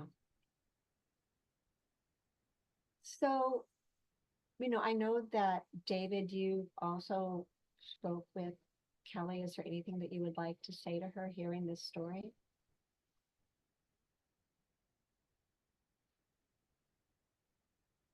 Yeah, David's on mute. I don't know if he can hear us. But I know for me, it just strikes me really as very sad hearing this story because, like, it makes me think if I had been told that I had a severe mental illness, and at some point in time when I was going through hard times in my life, I would have believed it, I think. Maybe, I don't know, maybe not because I'm so old, but maybe.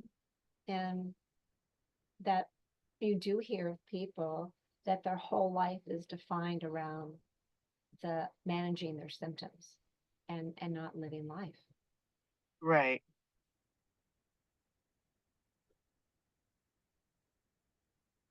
So is there anything else that you have this time that you would like to say? I want to say I appreciate you guys for everything that you do. I would not be where I am today without you guys. I had absolutely no faith in myself, no hope in anyone around me. I was just living in mostly fear every day. Sorry. Thank you, but I'm so sorry that you had to live in fear. You know, um, there's enough things and there's enough things in life to be afraid about. You know, and that's I guess that's one of the things that has always bothered me in this field is that it's a problem field. So, for example, if we go to the doctor for earache, we have a problem, right? But when we have heartache and we have trauma and we go to a doctor, we do not know that we're going to get more heartache and trauma. And Right. going to be, we're going to lose our self identity to new self identities that have where there's no cure. Right. And I don't know if people realize that you know, because I also supervise people that become marriage and family therapists. So they're not only therapists, individual therapists, but marriage and family therapists. And what I often say is that we're learning so many more use of words to describe people in negative ways. So you might come in and you might get diagnosed now. If someone has a psychology degree and a marriage and family therapy degree or certification, then you get people that come in and they either have an anxiety disorder or a depressive disorder or neurodivergent disorder or eating disorder, whatever, other disorders. But then also they have family problems, right? So like they're too enmeshed with their children. They're not individuated enough. They're not, so that's why at this point in time, I just think it's so important that we're thinking about, what do we tell people? I've never told somebody that they were depressed or anxious or psychotic or not a good parent, or that they were too close to their brother or sister, or geez, Actually, we had a colleague that was with us the last conference, and a long time ago, he called that hate language. Like, those are things you tell people when you don't like them, not when you like them. So it's really hard for me to ever. I've never told anybody that, and I don't see it in people either. So when we don't see these things, we see people. Right. So Margaret, I don't know if you wanted to add on to this story, but if you do, let us know.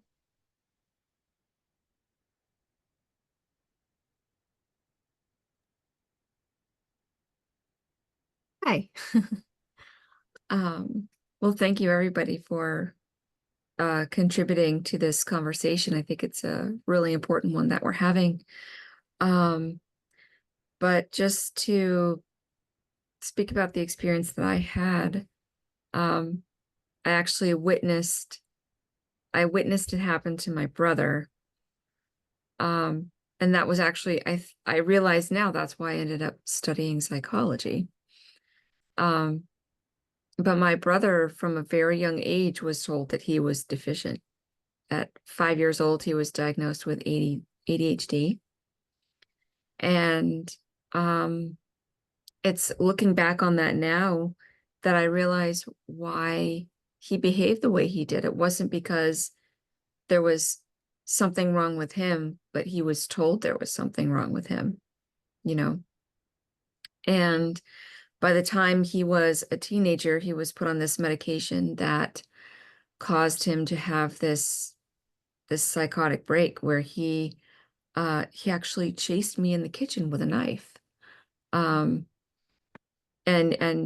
became violent. But that wasn't. I realized that was not him, and he knew that wasn't him.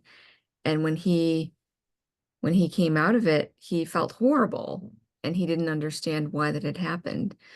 So after all of that, and after seeing what happened with him, I decided to study psychology because I wanted to understand it better. Of course, I didn't know at that time that really what had caused this problem was the paradigm, the dehumanization, the medication. And working with Susan, it has opened up this whole new more positive narrative. I went to Loma Linda University and was very blessed to have been able to be there right as Susan was starting Now I See a Person Institute. And I saw how we were seeing a lot of foster children and a lot of foster families. And rather than seeing deficits, we were looking at their strengths, and we were seeing that they were only having normal reactions to very difficult circumstances. And how could we help them through those circumstances in a way that gave them the tools that they needed to get through it, and didn't see them as problems, but saw them as people who were dealing with problems. So that's kind of a very, very brief synopsis of how I got involved with this. I graduated and I moved away, and I've reconnected with Susan since then, and I'm very happy to be working with Now I See a Person again, because I think that it's saving lives, really. As Susan said, like, she worked with somebody who was suicidal, and all she had to do really was let this person know that she was in her corner, that she was there for her if she ever needed her. The reason that a lot of people end up needing crisis intervention and end up in the hospital is because they don't have somebody in their corner who they can call at any time, that when they might go into, you know, crisis mode, when they might feel especially lonely or especially sad about whatever they're going through. You know, that's how they get, in California, they call it, you know, 5150'd, you know, taken to the hospital. All she had to know was that Susan was there for her. And I think that that's true of everybody else here who has worked with clients or just friends even, you know, who are going through things. They just need to know that there's someone who cares about what they're going through. And yeah, that's briefly why I'm here. And I'm grateful to have found this alternative. So thank you. And I think that's where we brought in the simply, because Megan and I were talking with Rod about a Brazilian poet, right? And maybe you can turn on your microphone, Megan. And do you remember the story? Yeah, he was it kind of just got to like the crux of what we're talking about, that, you know, like it doesn't need to be super complicated, and it is, you know, it is simple in many ways.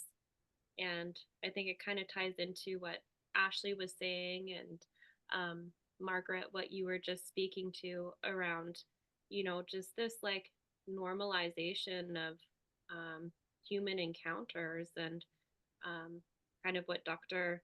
Nardi was speaking to as well, around this idea of, as human beings, like we, you know, we have kind of these fundamental needs. And Dr. Swim, you and I were speaking, I think it was last weekend, we were kind of chatting about just the you know, the different kind of like contexts or different types of conversations, or the different types of dialogues that can occur around, you know, themes of struggle and human suffering. And, you know, everybody does have their own experience, and there also are a lot of similarities. And when we're in spaces where we can have conversations about things that matter to us, and things that are, you know, going well, and things that we're struggling with, and, you know, find kind of those points of connection of, you know, overcoming obstacles and moving forward. And, you know, like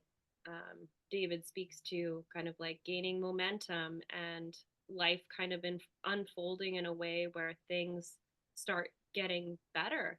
But to be able to, you know, support people to be in those spaces, and those spaces, you know, are, you know, maybe they're painting, maybe they're horseback riding, maybe they're out on a farm, or, you know, talking on the phone, or checking in with people that you care about. But that, you know, a lot of times in kind of those other clinical settings and hospital walls, and, you know, under the doses of, you know, different drugs that are meant to kind of like numb and put people into a zombie like state, you know, that's not a space where you're going to be kind of exploring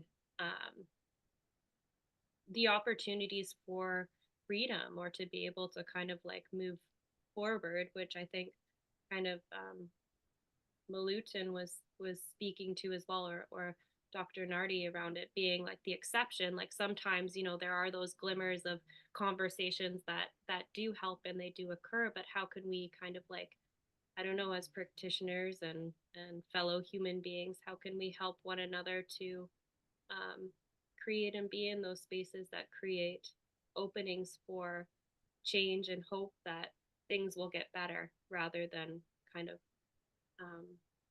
that narrative that comes along with the, you know, something being kind of like biochemically or individually wrong within you. It's a whole different path to, you know, the other alternatives or possibilities of what we could be thinking about. And I guess that's what keeps me connected with now I see a Person Institute and so grateful to be here today. You know, one of the things I was thinking about when you were talking, Megan, is that we had a client that wanted, a former client, I'm so sorry. And I even had, I hate to say clients because that doesn't feel like a right word. But I don't know what the right word would be. Maybe we can all ponder that, not just us, but the people that hear us, that will hear this recording. But because that's so not multidimensional, and it's not humanistic, and it doesn't even have a positive connotation to it. But anyways, I think Yeah. wonderful people. I like wonderful people, but so we have a wonderful person right now who's in bed and who has been texting me and wanted me to tell their story. And they had been here with the last conference, but you know, we had a conversation on what she wanted to share and what her daughter wanted to share. And so I'm going to try to do the best that I can to represent this. So, and it includes David. So David, I don't know if you want to unmute yourself as well. But you know, I remember when I was talking, well, you guys can everybody can unmute themselves because if they want to, but but we had, so I remember when we were talking with some of the presenters, and we were talking about, well, these ideas are great, but what about psychosis, right? Because it's always like, well, what about psychosis? What about HR block? No, just kidding. But you know what I mean? Like, what about, and I can remember, David, when we were a younger clinician, and people would come in with certain diagnoses, and if I wasn't around, like, you might call me and say, oh, we've got a person here that is neurodivergent or psychotic. And I can remember like saying things like, okay, like, and because I think there's something with these labels that makes us think we've got to do something different.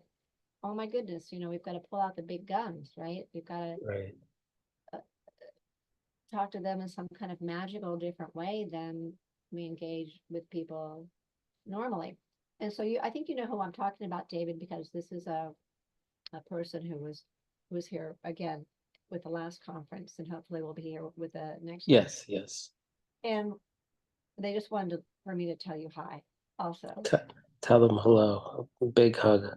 Yeah. Virtual hug. So hopefully they'll be able to listen to this, and that we can do some type of due diligence. But like most things in life, and I think that our predecessors talked about this a lot, and we did highlight some of the people right now, but I want to highlight some of those people as being Barry Duncan, Yako Sekula, Pratisha Sharma, Milutin, and Rod, and Harleen, and Rosio, and the list just goes on and on. Chris, the list goes on and on and on, as our colleagues who contribute, of course, to what we do, because again, I think this way of working is alive, and we need each other in this way of working, and we're always creating kind of nuances and things. I mean, I know that I didn't used to be such a activist, and I think I think I used to consider myself an advocate, but not like a social activist, because I think socially we're doing, like Milutin talked about, some really not helpful things in the field today, and especially with one of the things that hurts me the most is thinking about euthanasia, but that's another subject for another time. But we had a mother and daughter come in, and mostly it was a mother and daughter. We try to see whoever is in the family system, and that's not the traditional family therapy way of just bringing everybody in. but who would you like to come in with you? And, you know, we usually see husbands and wives together because we can accidentally cause a divorce if we see them separately. And we see parents with children because I can easily become a better parent because I'm a therapist and I'm a clinician, I'm listening, and we can actually influence children in ways that we would never want to influence them. So anyways, we have this mother and young young adult daughter come in, and the daughter was very psychotic, and like most of our clients, she had been hospitalized many times before seeing us, and the mother was hopeless, and it was sad. And so we had David with us, and we had a couple of other clinicians that aren't here today. And, you know, I don't know if you remember that first day as much as I do, David, but they came in. Oh yeah, it's And, created an indelible sound and image in my brain. And the fact that someone could come in so quote unquote symptomatic and heal, that to me was just like eye-opening, and really reinforced the power of listening and being with someone and just writing the course with the family and with their support system. So really, that case for me really reinforced what we do. And I'm just going to really quickly just read from something, because I also was in communication recently with Barry Duncan, and he has a new book out called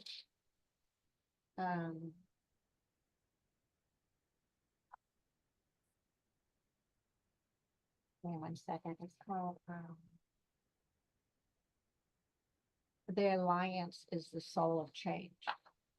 And I remember when I was a young therapist, I'd be like, what does that mean? Like, I remember when Tom Anderson talked about this, the art of being formed and informed. I'd be like, what does that mean? You know, because my mind was so full of psychology and marriage and family therapy, problematic theories, individual and family theories, where you looked at somebody as a problem, not a piece of pie that was a beautiful celebration of life.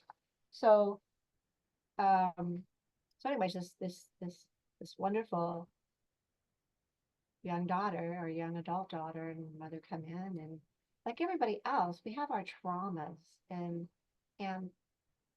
there's no way that we can have these traumas and not have symptoms. And so I've never looked at people that are experiencing, except, you know, when I was young, and it took a while for me to start thinking this way, but, you know, I've got many years of thinking this way, so it's very easy for me to see people. And so all I saw was sadness and fear and hopelessness, and I just can remember saying something like, and I think Joanna, you were there too, something like, it's going to be okay. This is absolutely hard, and I'm so sorry that this is happening. And one day you're going to look back on this, and it's going to be different. Because I can say that because I have lived this experience for decades. I've seen people have complete recovery from psychosis, complete recovery from stopping eating and dying, from wanting to die. And I am not tooting my own horn, because it's not me that does this. But anyways, and so this person came out and came out and came out and came out and came out with a parent and things like that. And And now, of course, today they don't come. And they're back in school and they're happy and they're living life like I think that Ashley had to leave, but living that life that Ashley talked about, you know, like, and not thinking like I was schizophrenic, not having like what Kelly talked about, not having that fear because those were never words that we mentioned. We never mentioned words of that. And we had conversations that were quite lovely conversations, I think, David, despite some of the symptoms that were immersed in those conversations. So I'm just wondering how it was for you, David, without giving too much. It was beautiful. I mean, to be honest with you, it was really, really beautiful to watch. Despite, you know, the fear that this wonderful human being was going through, it was wonderful to see the unconditional love between mother and daughter. It was, and I think that made what we did a lot smoother because we had that alliance that you were talking about, and that trust, and it was almost like the psychosis just dissipated overnight. Like I remember them coming to the ranch and the psychosis was gone. And you know, I think what was sort of the impetus for all of it was I remember Dr. Swim saying, why don't you go get a job? And it was a job that she knew, she was very familiar with. She had done it in the past. Well, And she could do it with her eyes closed. right, So she wanted a job. I mean, like, she, yeah. So yeah, she wanted a job, and so we said, do this. why don't you And get a she, job? Like, and she literally just got a job, and I think that was the beginning. I think that was really the catalyst to normalcy and understanding that, you know what, I think she began to really understand not that sick. she could do this and this was going to go away. I think that was the tipping point. And yeah, that case and those people and friends, I mean, they really are, will always be dear to my heart. And if I ever encounter, you know, some demonstrative symptoms, you know, it taught me sort of not to be fearful, just to understand that it was going to be okay. Just like Dr. Swim said, everything will be okay. No need to worry. And I feel like that sort of perspective permeated, and it's contagious. And I think that, along with just being there, being the anchor, along with the parent, and having this really strong alliance and holding the client tightly, made all the difference in the world. So Joanna, you were a part of that too. Do you want to speak to that a little bit or not? You don't have to, but I think, you know, for me, it's always been like witnessing my brothers go through their whole struggle with mental health. That's always been like the challenge. And kind of the global question that I'm continually asking as I start talking. You know, I talk to people and they're like, "Oh, you studied mental health, you studied therapy," you know, they're the conversations that come out of that is always around diagnoses and different types of therapy, whatever it is, CBT, psychoanalysis. And I guess like the bigger question that I'm thinking about is um, how to tell people about like these other stories that we've all been sharing today and have them listen and implement it. Because I saw it with my own brothers where there's, you know, they're psychiatrists and still, you know, they've been on medications for over 20 years and they haven't, like, nothing's changed. It's not the medicine that's ever helped them. So yeah, I guess I'm still kind of searching like everybody else as the right avenues and the right conversations to have with other therapists, with other people that now they're becoming more and more exposed to like the wellness and mental health and uh, how to educate them, include them in this other side of the field that maybe they're not hearing about. So that's kind of my 2 cents. Were you surprised when you saw this person transcend from the pain? I don't think I was necessarily surprised. Like I was gravitated to your work because it was so different from all the other sites that I was working at. And when I started to integrate it with even my private practice, I was working and they were part of an attachment model. And I started to integrate pieces of your work and I saw the healing that took place immediately with people.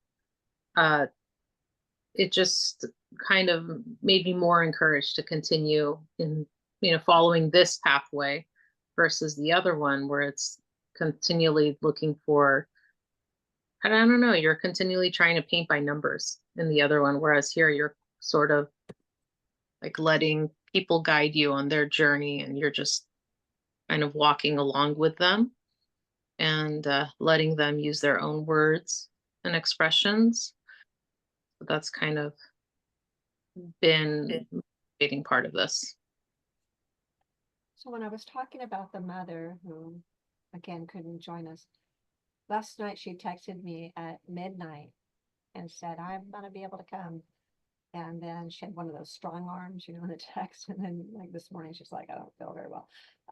But one of the things that she wanted to share is that this would not have worked if we would have just been seeing her daughter or herself. That it had to be both of them. Because if you're thinking about meaning being created, and if meaning is created when you have, you know, sometimes we have a team, sometimes we don't. I'd much rather prefer a team, but we can't always do that. It's not, unfortunately, cost effective.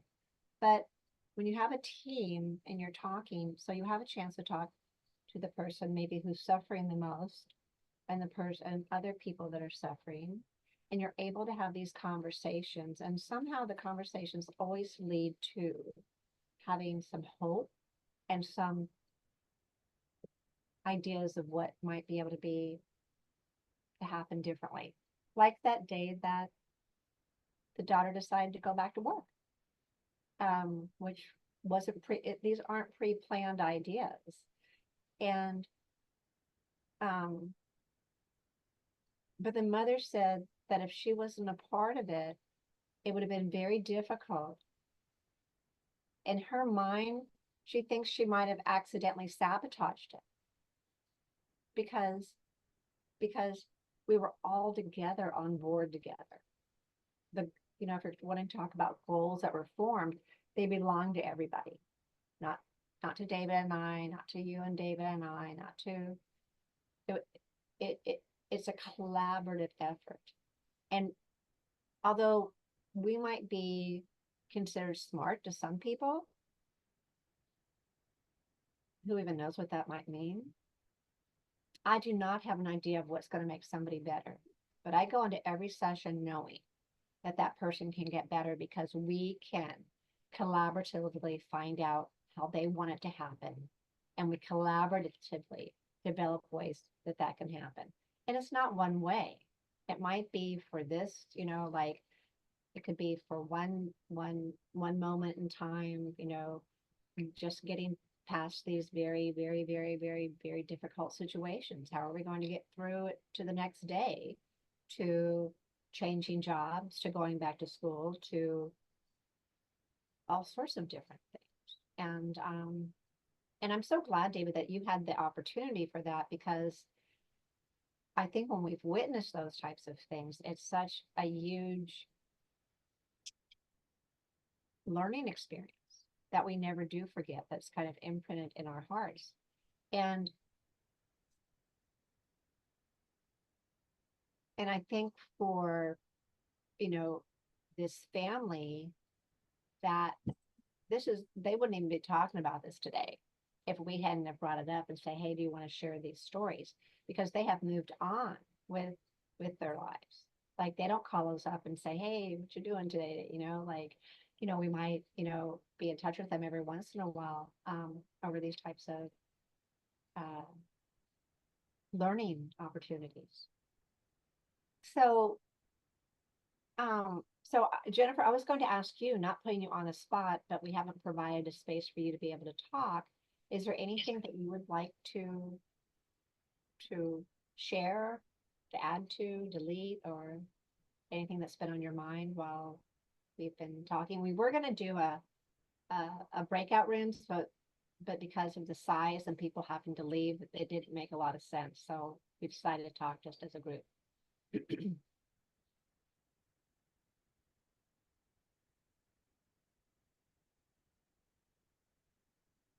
or, or Hannah, Jennifer, whoever would like to.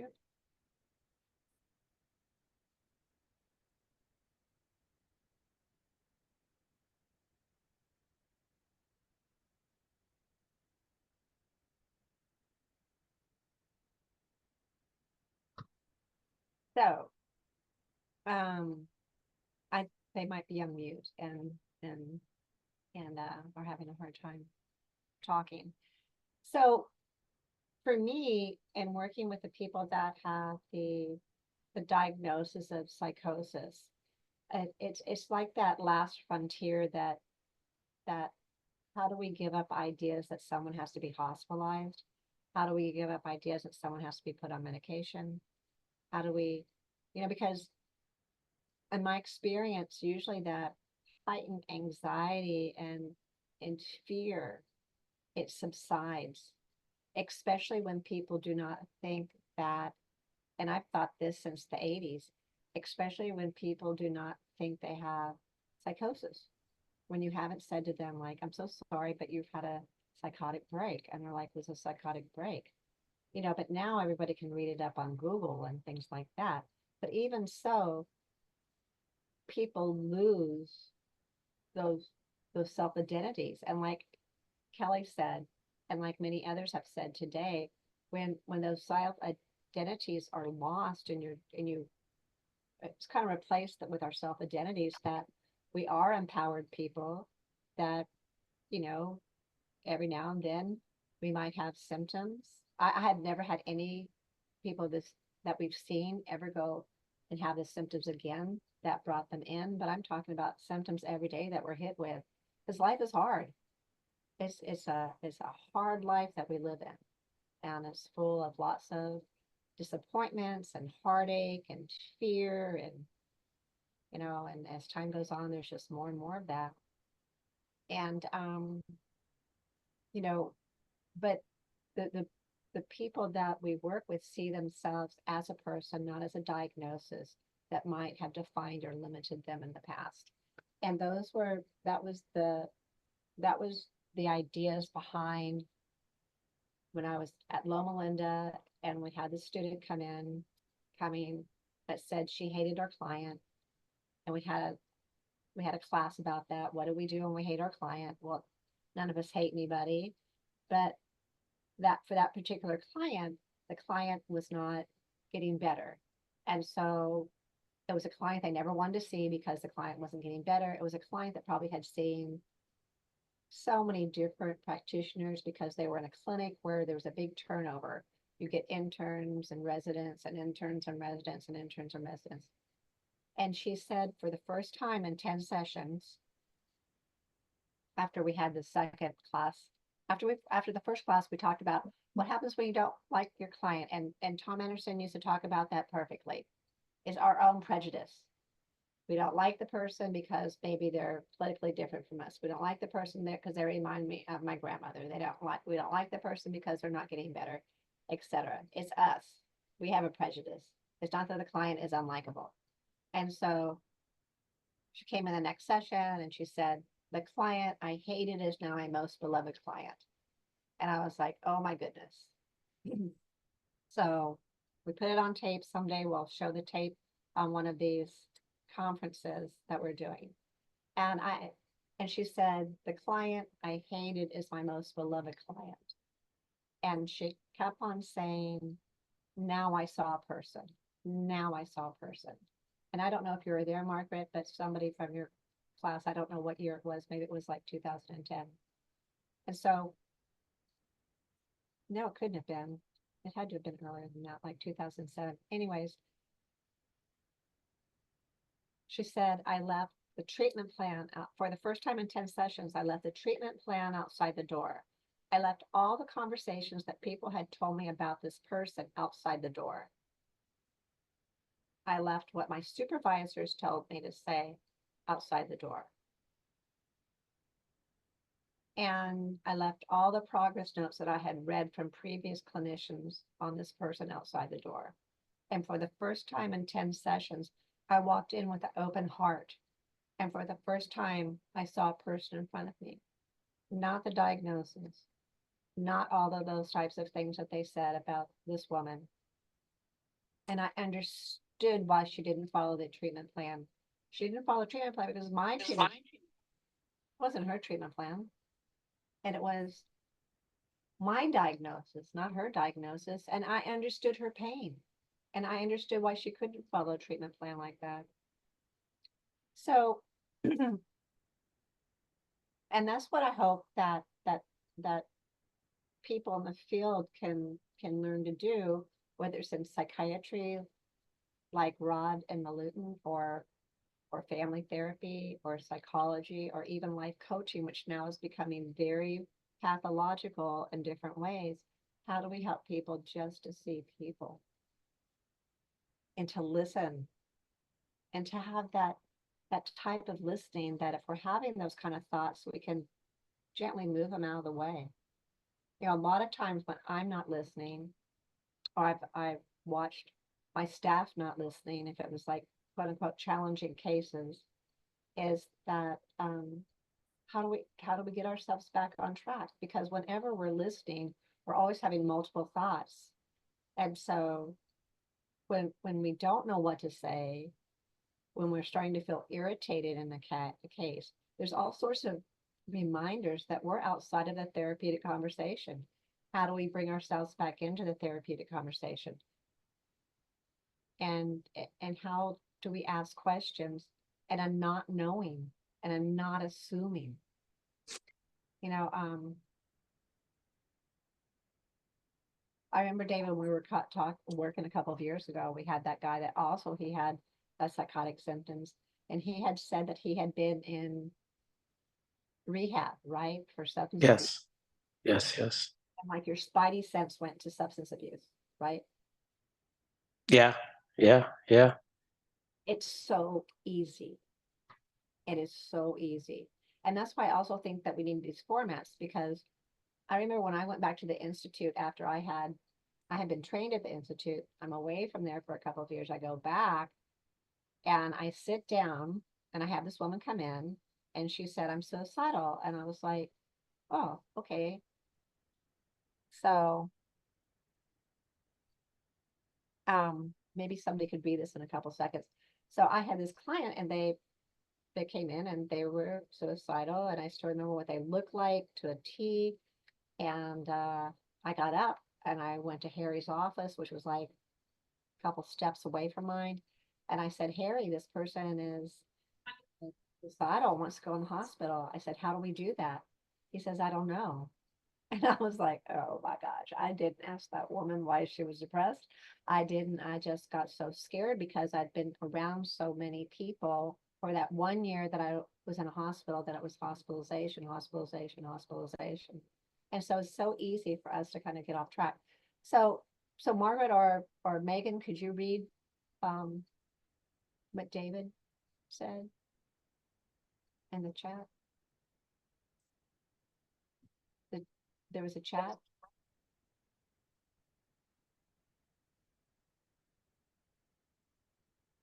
The chat we have. Oh, Are you referring to, I think David had asked a question about a book earlier on? oh, I'm so sorry. I just now came across. Oh, So what, did you just read it? Me? No. Mm-mm. Oh, Our other David did. okay. Just a question, Megan? yeah, it was a question to Rodrigo, and I think Rodrigo addressed it already. Okay, wonderful, wonderful. I don't know why I just saw it come across here. Isn't it strange? Mm-hmm. So I don't know. We only have a few minutes left, and I don't know if anybody else had anything that they wanted to share. Or I think we lost Laura, who was going to be talking, and I'm so sorry that that happened.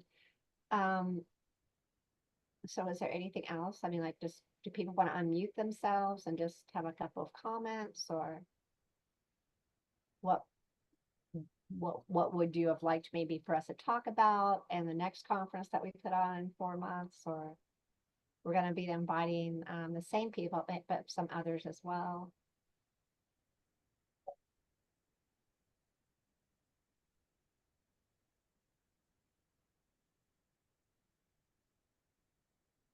So maybe I could ask the people that are part of Now We See a Person, what would you like to be able to say moving forward, and having some ideas of where we can go with this space that we're trying to create for us as a support system to each other.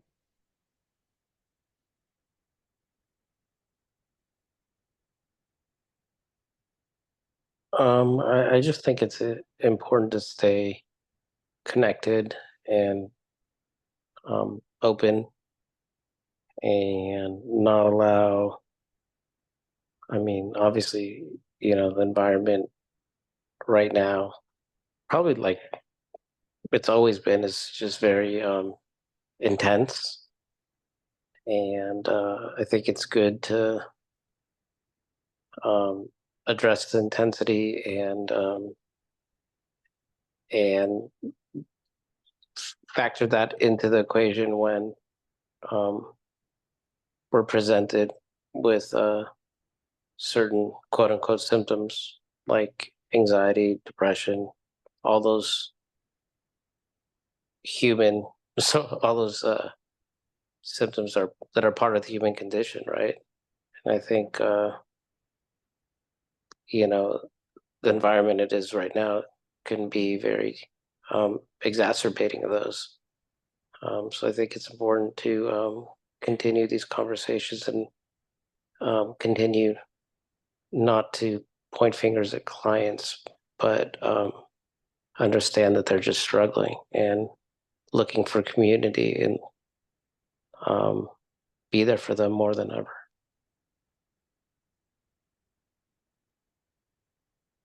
Yeah, I agree with that. And I also wanted to add, I think it's really important to continue these conversations because there's like a process of unlearning that needs to happen.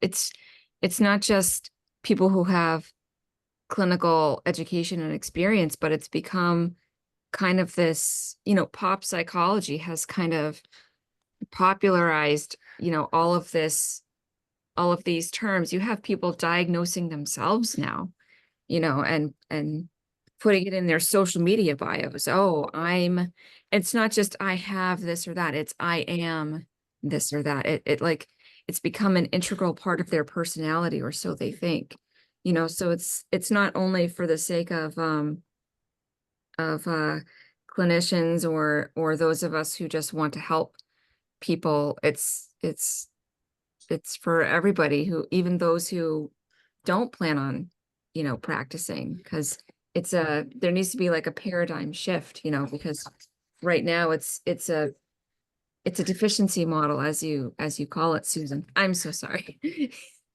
I think he misses me today. Oh, He's no. been out and about, and so Right. yeah. Anyway, What you were saying, like, sorry. but were you finished with that thought, or Basically, yeah. It was carry so? on. So that's one of the things that we've been talking about lately, is that, you know, it's interesting. I was thinking this morning when we first were calling this Now We See a Person Institute, it was not something that was too controversial. And now it's kind of become controversial because people are identifying as a diagnosis and thinking that that's helpful to them. You know, that they're very proud of it now, and not seeing that it accidentally puts them in chains. Which actually goes along with the quote that we've been using now by the Eagles, you know. So oftentimes it happens that we live our life in chains and we never even know we have the key. People they're self-imposed a lot of times, these chains, you know. So sorry. Oh, no, he's perfect. The other thing is that, especially Joanna, that we've been talking about is helping loved ones not know what to do, right? When there's first a symptom happens. You know, I think there's this sense of urgency that you've got to put it out. And I think there's some people in our field that are saying that if they don't go on medication, then they're going to have permanent brain damage. And so there's lots of ideas that are out there that very loving parents are deciding that the best course of action is to, you know, find a psychiatrist and find a therapist as soon as possible. And one of the things all of these people have, especially here in California, in common is that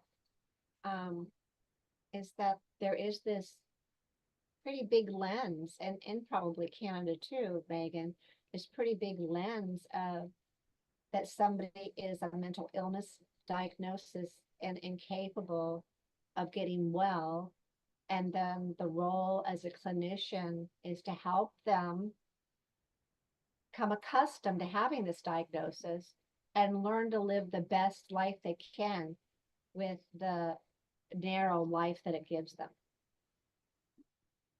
Kind of like what Kelly was saying, that she started seeing a life again when she didn't see herself as that diagnosis, when she went off of the medication for whatever reasons that she went off of.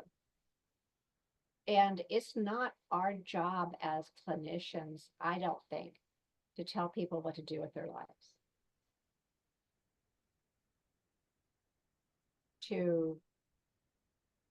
So if someone wants to come in and be on medication, I'm not going to tell them not to be on medication. That's not my role. My role is not to put somebody underneath the microscope and nitpick at everything that I might think that they're doing wrong, either from the training that I received or what society tells us.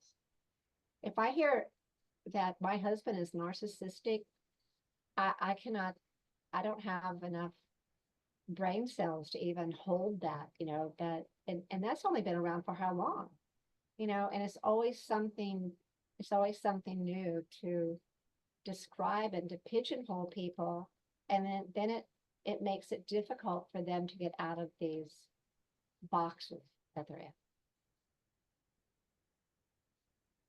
So it's 12:58, and we're so happy that everybody could come and join us. We might continue talking for a few more minutes, but I think I had this on for another hour or something. But I just am so happy that we had this opportunity. I'm so happy that Rod and Milutin were able to attend with us. Rod was a little bit underneath the weather. I could not have guessed.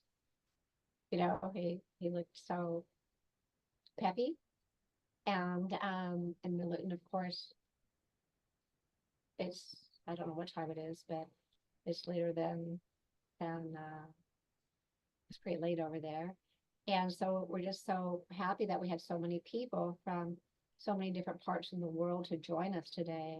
And we hope to be in, at least my hope is that this becomes something of an invitation, a bigger and bigger invitation.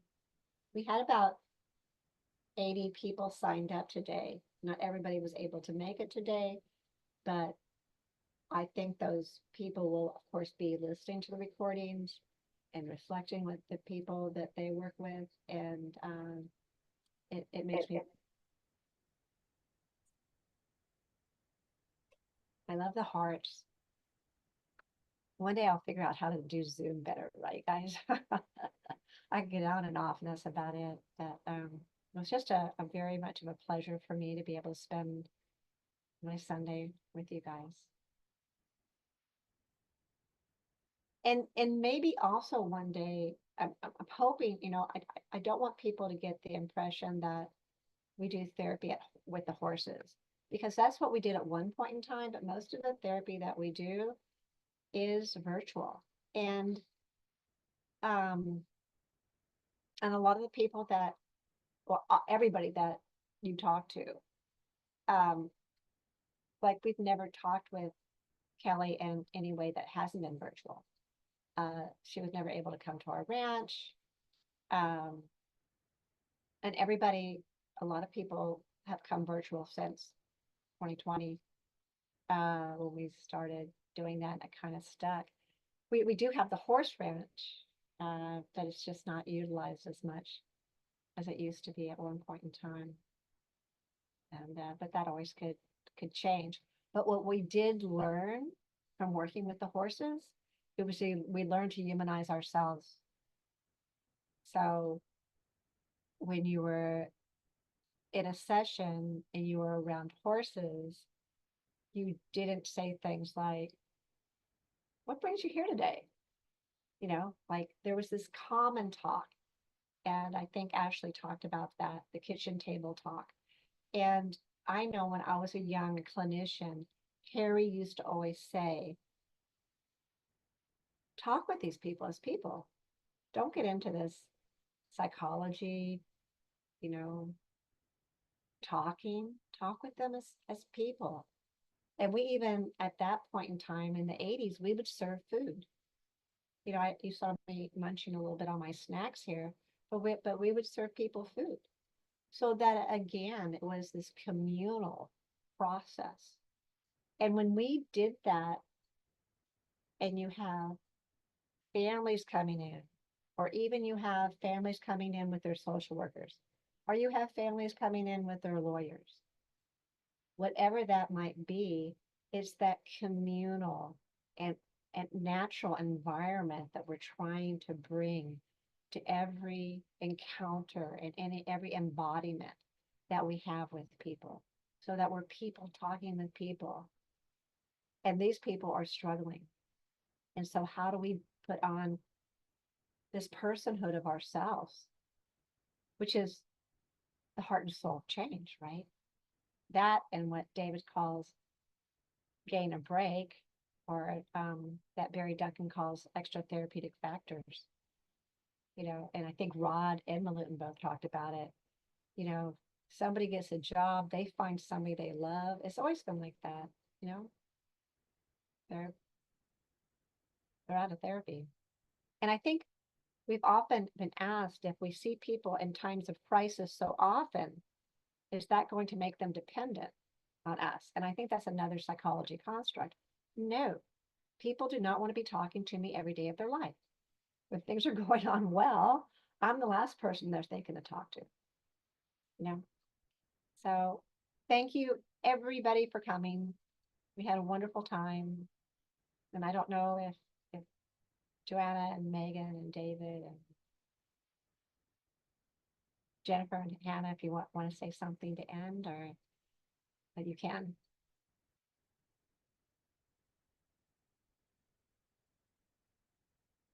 Wonderful. Thank you so much. We loved having you here, Jennifer.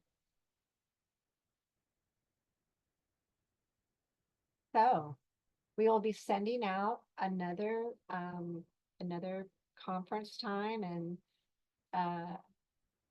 probably 3 months. And if you do happen to know of people that want to donate money, it's always a good idea to donate to Now I See a Person Institute. We want to start offering as many courses as we can for scholarships for people that can't afford to have to study with us, and or where they can be able to study for us with for a reduced fee. I'm just going to really talk about that. We have an international certificate in collaborative dialogical practices, and another certificate in community engagement, a recovery model, collaborative recovery model. We also provide CEUs for the state of California. Somebody was asking me if Rod and Milutin could provide CEUs as well. I don't know what the licensure requirements are for them, but you can always email us at admin@nowiseeaperson.com, and we do bi-monthly supervision groups. So those are groups for us just all to get together and talk and to continue these conversations. So thank you everyone for joining us, and thank you for coming, and thank everybody, and I'll miss you guys, but we'll talk soon.